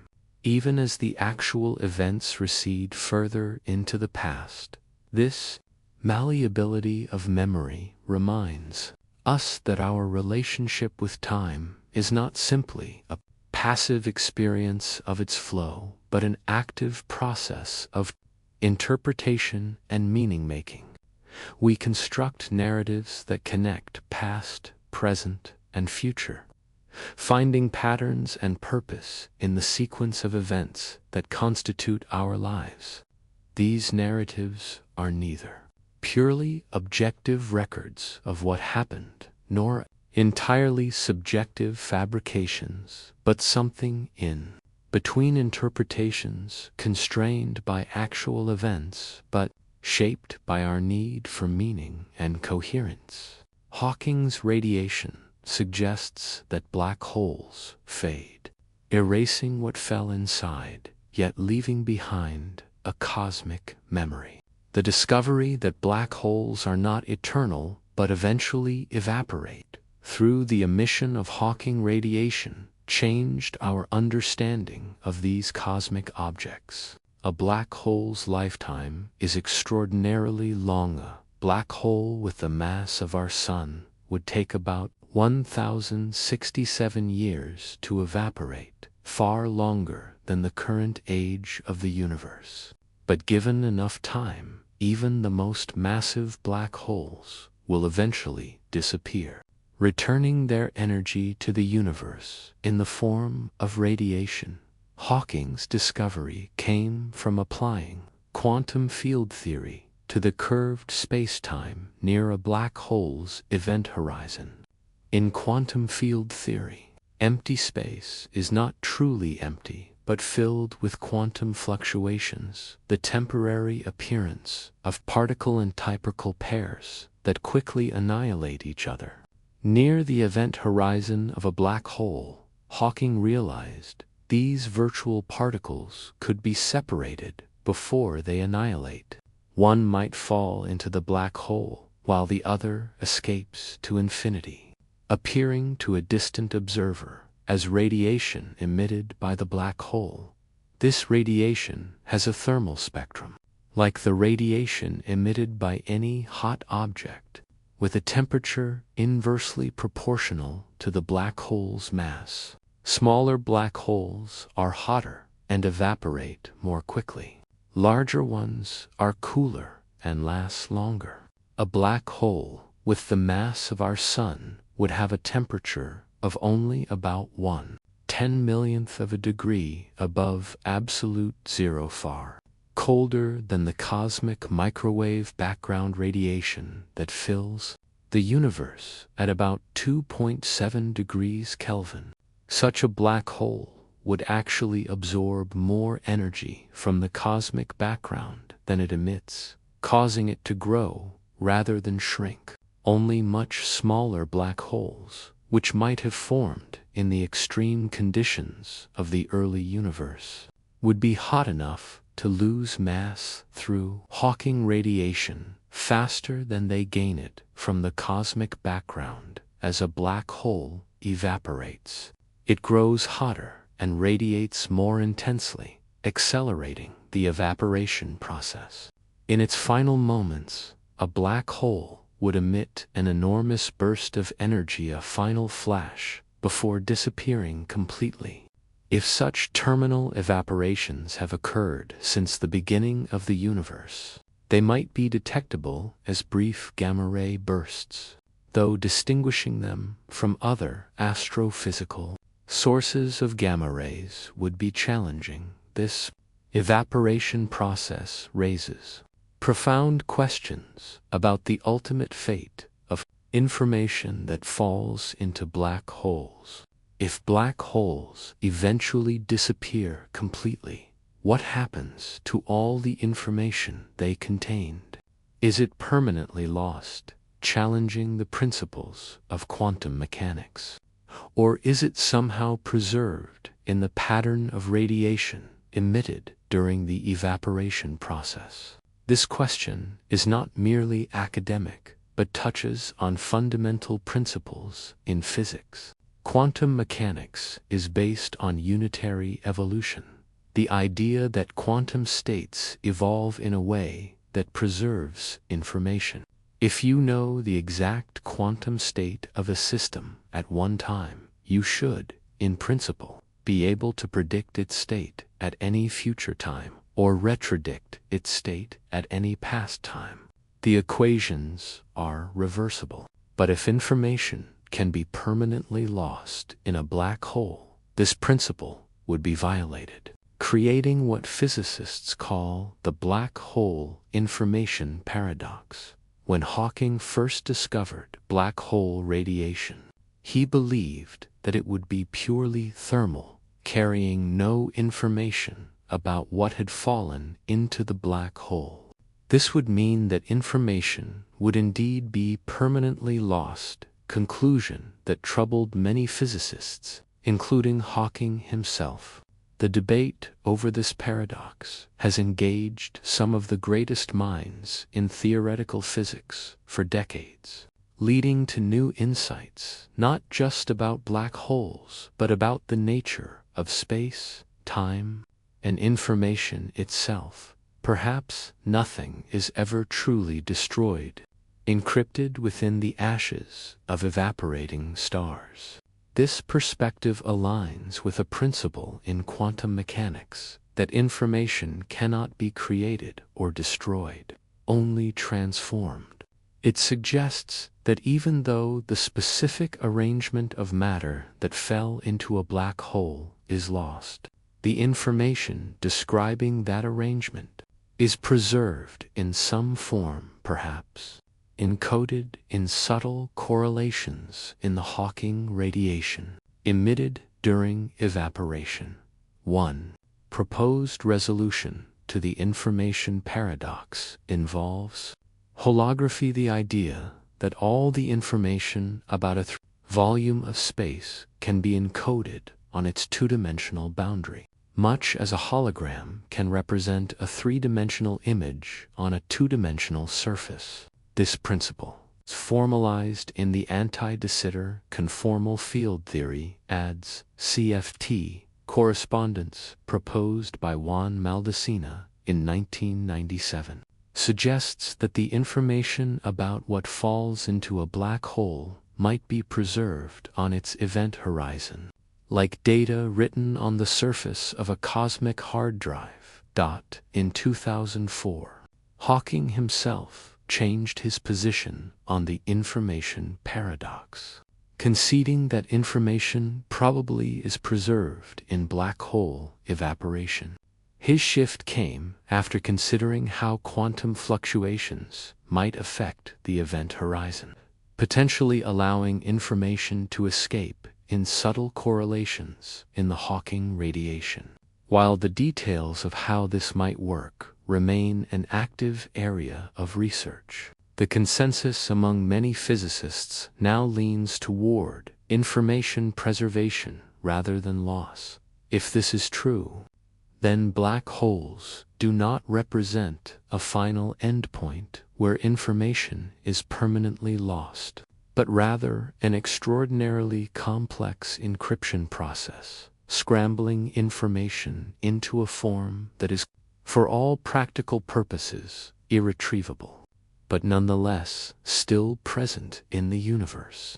The information is not gone. It is just transformed beyond our ability to decode it. As you lie in the quiet darkness, perhaps noticing the gentle rhythm of your own breathing, consider how this perspective on information might apply to our own experiences and memories. Our brains encode memories through changes in the strengths of connections between neurons, a physical process that transforms experiences into patterns of neural activity. Some memories remain easily accessible throughout our lives. Others fade or become difficult to retrieve. Yet evidence suggests that many apparently forgotten memories still exist. In some form, they can sometimes be recovered through hypnosis, triggered by particular sensory cues, or accessed during dreams. Like information that falls into a black hole, our memories may not be truly lost, but transformed into forms that are difficult for our conscious minds to access. The information remains encoded in the physical structure of our brains, even when we cannot consciously retrieve it. In this way, our personal relationship with the past mirrors the cosmic relationship between black holes and the information they contain, preservation through transformation rather than absolute loss. This perspective offers a kind of cosmic consolation, a sense that nothing is ever truly lost from the universe, that every event, every arrangement of matter and energy leaves a permanent, if indecipherable, trace.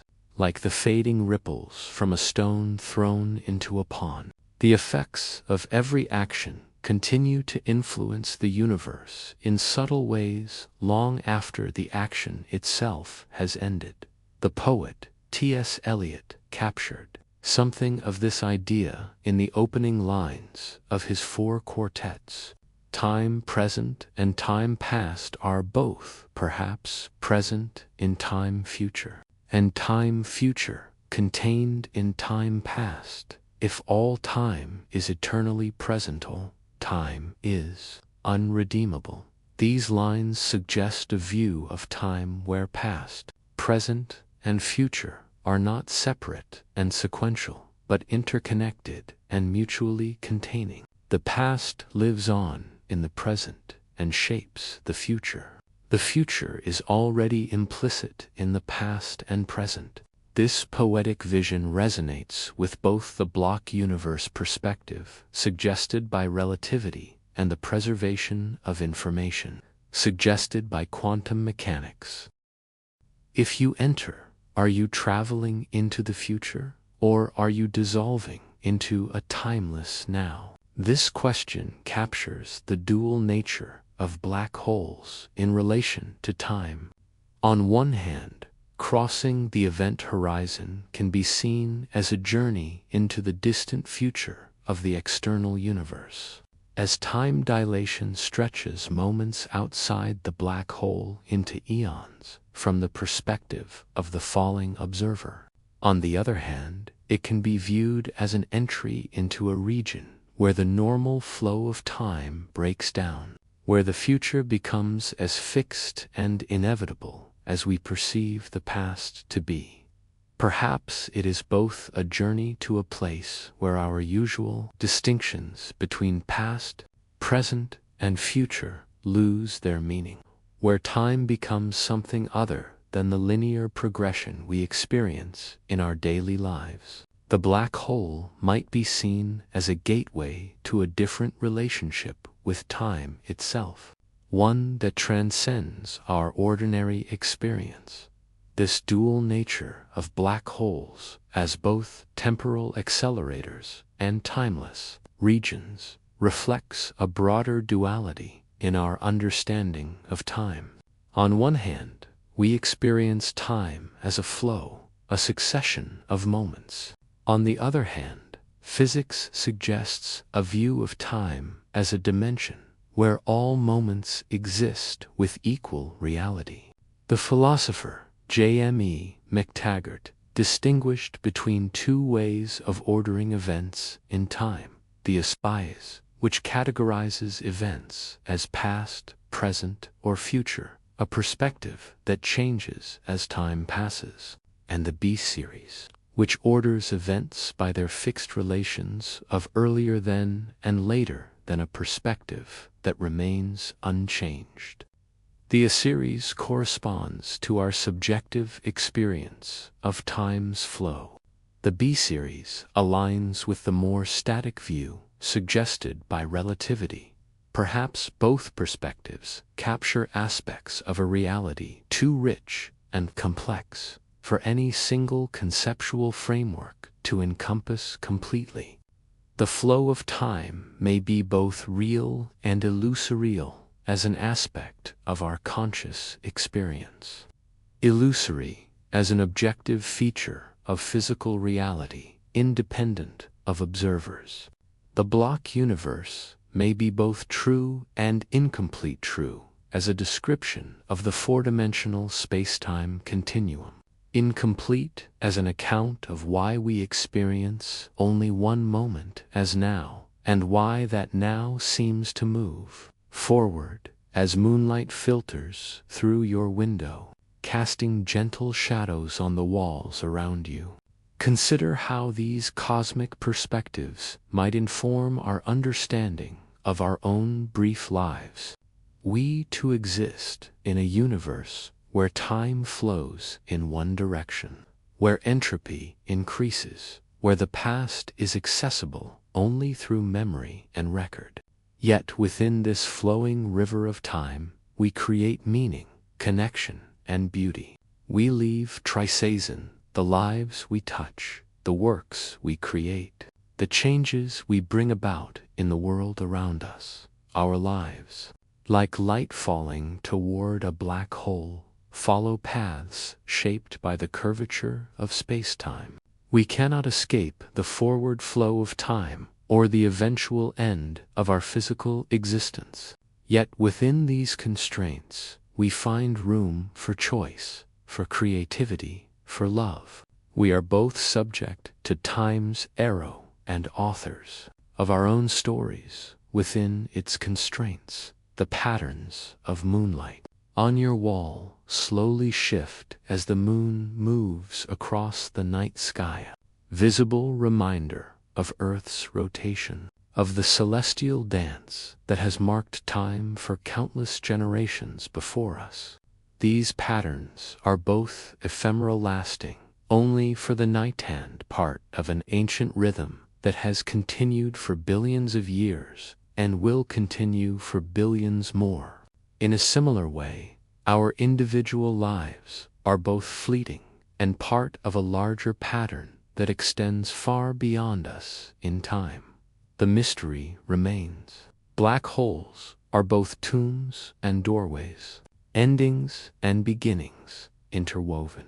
They represent the ultimate expression of gravity's power to curve spacetime, creating regions where our usual understanding of reality breaks down. They challenge our concepts of time, space, and information. They suggest that the universe is stranger and more complex than our everyday experience indicates. This duality of black holes as both endings and beginnings reflects a pattern we see throughout nature. A seed must cease to be a seed to become a plant. A caterpillar must dissolve much of its structure in the chrysalis before emerging as a butterfly. Stars must exhaust their nuclear fuel and collapse before releasing the heavy elements necessary for planets and life. Endings and beginnings are not separate, but aspects of the same transformative processes. In some theoretical models, black holes might even give birth to new universes. The physicist Lee Smolin has proposed a theory of cosmic natural selection, suggesting that the singularities at the centers of black holes might be the seeds of new universes, each with slightly different physical constants than its parent universe. In this speculative view, universes that produce many black holes would give rise to many offspring universes, creating a kind of cosmic evolution that might explain why our universe seems fine-tuned for the existence of stars, galaxies, and potentially life. Whether or not such speculations prove correct, they remind us that what appears as an ending from one perspective may be a beginning from another. The apparent finality of the black hole's event horizon, the seeming destruction of information as matter falls into the singularity, may be transformed in ways we cannot yet fully comprehend into new forms, new patterns, new possibilities. Yet for all their mystery, black holes are not merely theoretical constructs. They are real objects in our universe, detected through their gravitational influence on surrounding matter and surrounding through the gravitational waves emitted when they collide. The first image of a black hole's shadow, captured by the Event Horizon Telescope and released in 2019, provided visual confirmation of what mathematical models had long predicted: the presence of these extraordinary objects in the cosmos. This image showing a bright ring surrounding a dark central region, one of the most remarkable achievements in the history of astronomy. It required a global network of radio telescopes working together as a virtual Earth-sized observatory, sophisticated data processing techniques, and years of patient work by hundreds of scientists. The result is not just a picture, but a testament to human curiosity and ingenuity, to our capacity to explore and understand even the most extreme objects in our universe. The black hole in this historic image lies at the center of galaxy M87, some 55 million light-years from Earth, with a mass of about 6.5 billion suns. It is one of the most massive black holes known. The bright ring in the image is not the event horizon itself, but light from hot gas orbiting just outside it, bent around the black hole by its intense gravity. The dark central region is the shadow cast by the black hole region, where light paths either fall into the hole or are bent away from our line of sight.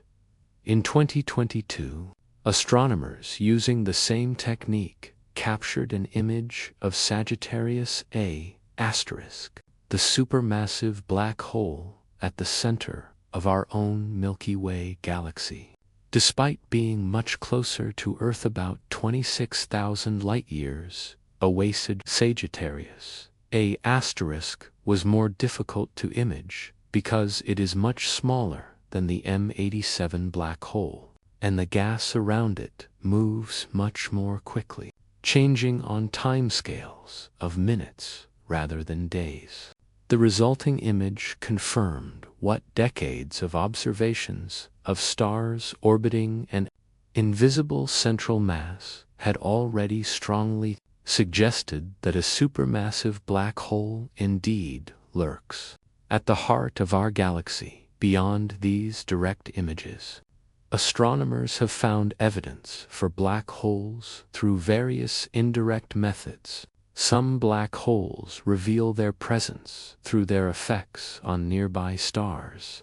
If a star orbits an invisible companion, the companion's gravity will cause the visible star to wobble in a characteristic way.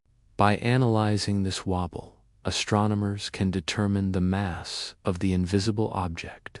If this mass is too great to be a neutron star, the collapsed core of a massive star that was not quite massive enough to become a black hole, then a black hole is the most likely explanation.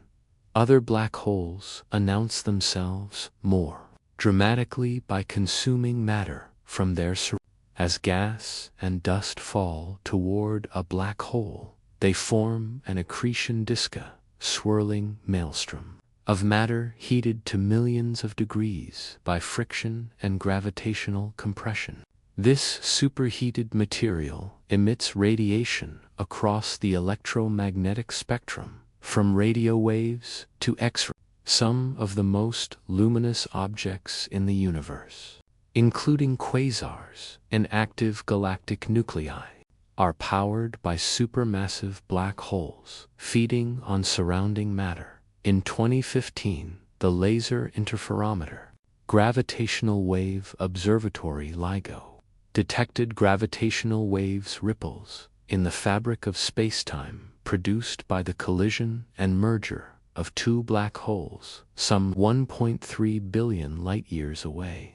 This detection not only provided the first direct observation of gravitational waves, confirming a prediction made by Einstein a century earlier, but also the first definitive evidence for the existence of binary black hole systems and their mergers.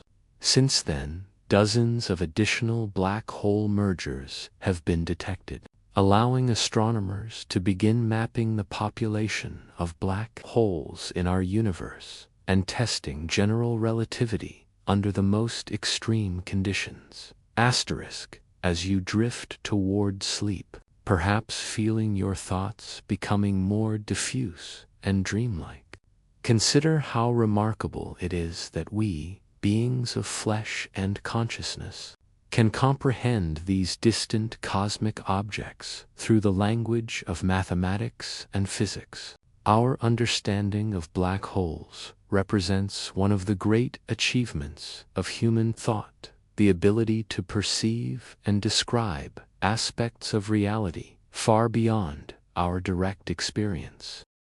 This capacity for abstract thought, for creating mathematical models that capture the behavior of objects we can never directly touch or see, is one of the defining characteristics of our species. Unlike other animals, who know the world primarily through their senses, we humans can know the world through thought, through theory, through the shared cultural achievement of science. We can understand black holes not because we have evolved senses capable of directly perceiving them, but because we have evolved minds capable of constructing and comprehending the mathematics that describes. This mathematical understanding is not merely a human invention, but a discovery of patterns that seem to exist independently of us. As the physicist Eugene Wigner noted in his essay, The Unreasonable Effectiveness of Mathematics in the Natural Sciences, it is remarkable that the mathematical structures we develop, often for purely aesthetic or intellectual reasons, turn out to describe the physical world with such precision. This unreasonable effectiveness suggests a deep connection between the mathematical and the physical. between the world of ideas and the world of things. And so, as sleep gently carries us forward, we dream of falling endlessly into a future that may already be waiting for us. Like travelers approaching the event horizon of a black hole, we move inexorably forward in time, unable to return to our past, yet carrying it with us in memory.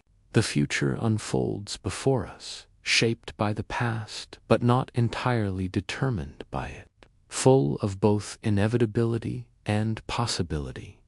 In this journey through time, we experience moments of both freedom and constraint. We cannot escape the forward flow of time, the gradual increase of entropy, the eventual end of all things. Yet, within this flow, we find room for choice, for creativity, for meaning. We are both subject to time's arrow and authors of our own stories within its constraints. As your breathing becomes deeper and more regular, perhaps you notice that the boundaries between thoughts begin to blur, that images and ideas flow into one another with dreamlike fluidity. This transition from waking to sleeping consciousness mirrors in some ways the passage across the event horizon of a black hole crossing from one state to another, from one way of experiencing reality to another. Yet, unlike the event horizon, this boundary is permeable.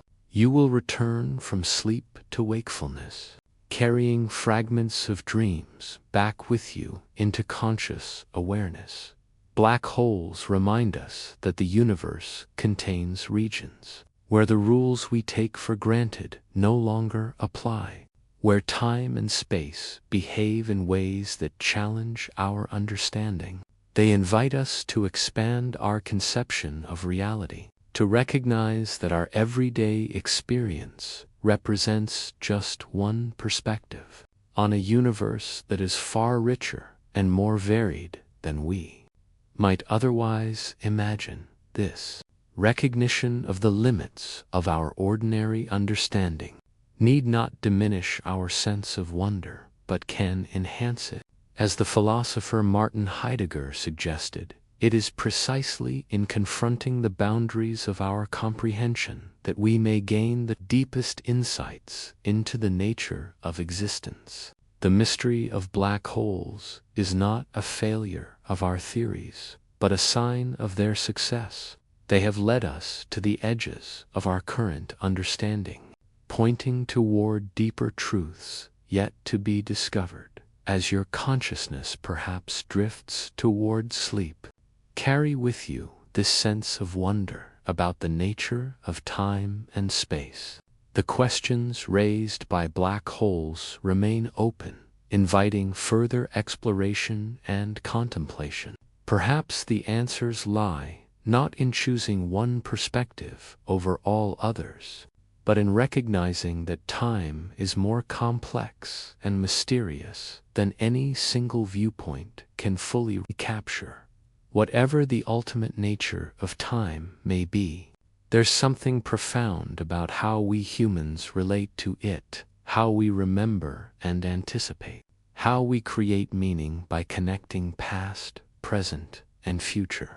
Our capacity to think about time, to wonder about its nature, to feel both the poignancy of its passage and the enduring connections that transcend it. This itself is one of the wonders of consciousness. The poet Mary Oliver captured something of this wonder in her poem The Summer Day, which ends with the question, "Tell me, what is it you plan to do with your one wild and precious life?"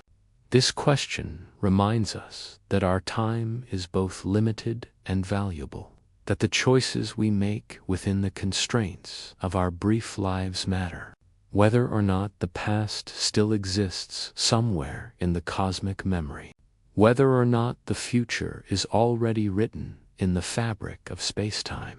Our experience of the present moment as a time of choice and possibility gives our lives meaning and purpose. As you rest in this moment, feeling the gentle weight of your body, aware of the quiet around you, know that this moment too shall pass into what we call the past. But perhaps it doesn't simply disappear. Perhaps it becomes part of the vast tapestry of spacetime, preserved in some form we cannot yet fully understand. Perhaps in ways that echo the strange physics of black holes. Nothing is ever truly lost from the universe. The stars will shine long after we are gone, their light crossing endless space. But tonight, they shine here with you, in silence. The questions we've explored about time and black holes will continue to fascinate and challenge scientists and philosophers for generations to come. There are no final answers, only deeper questions and more beautiful mysteries. May your evening be calm and your rest be deep, as you drift among these cosmic thoughts, carried gently by the river of time that flows around us all.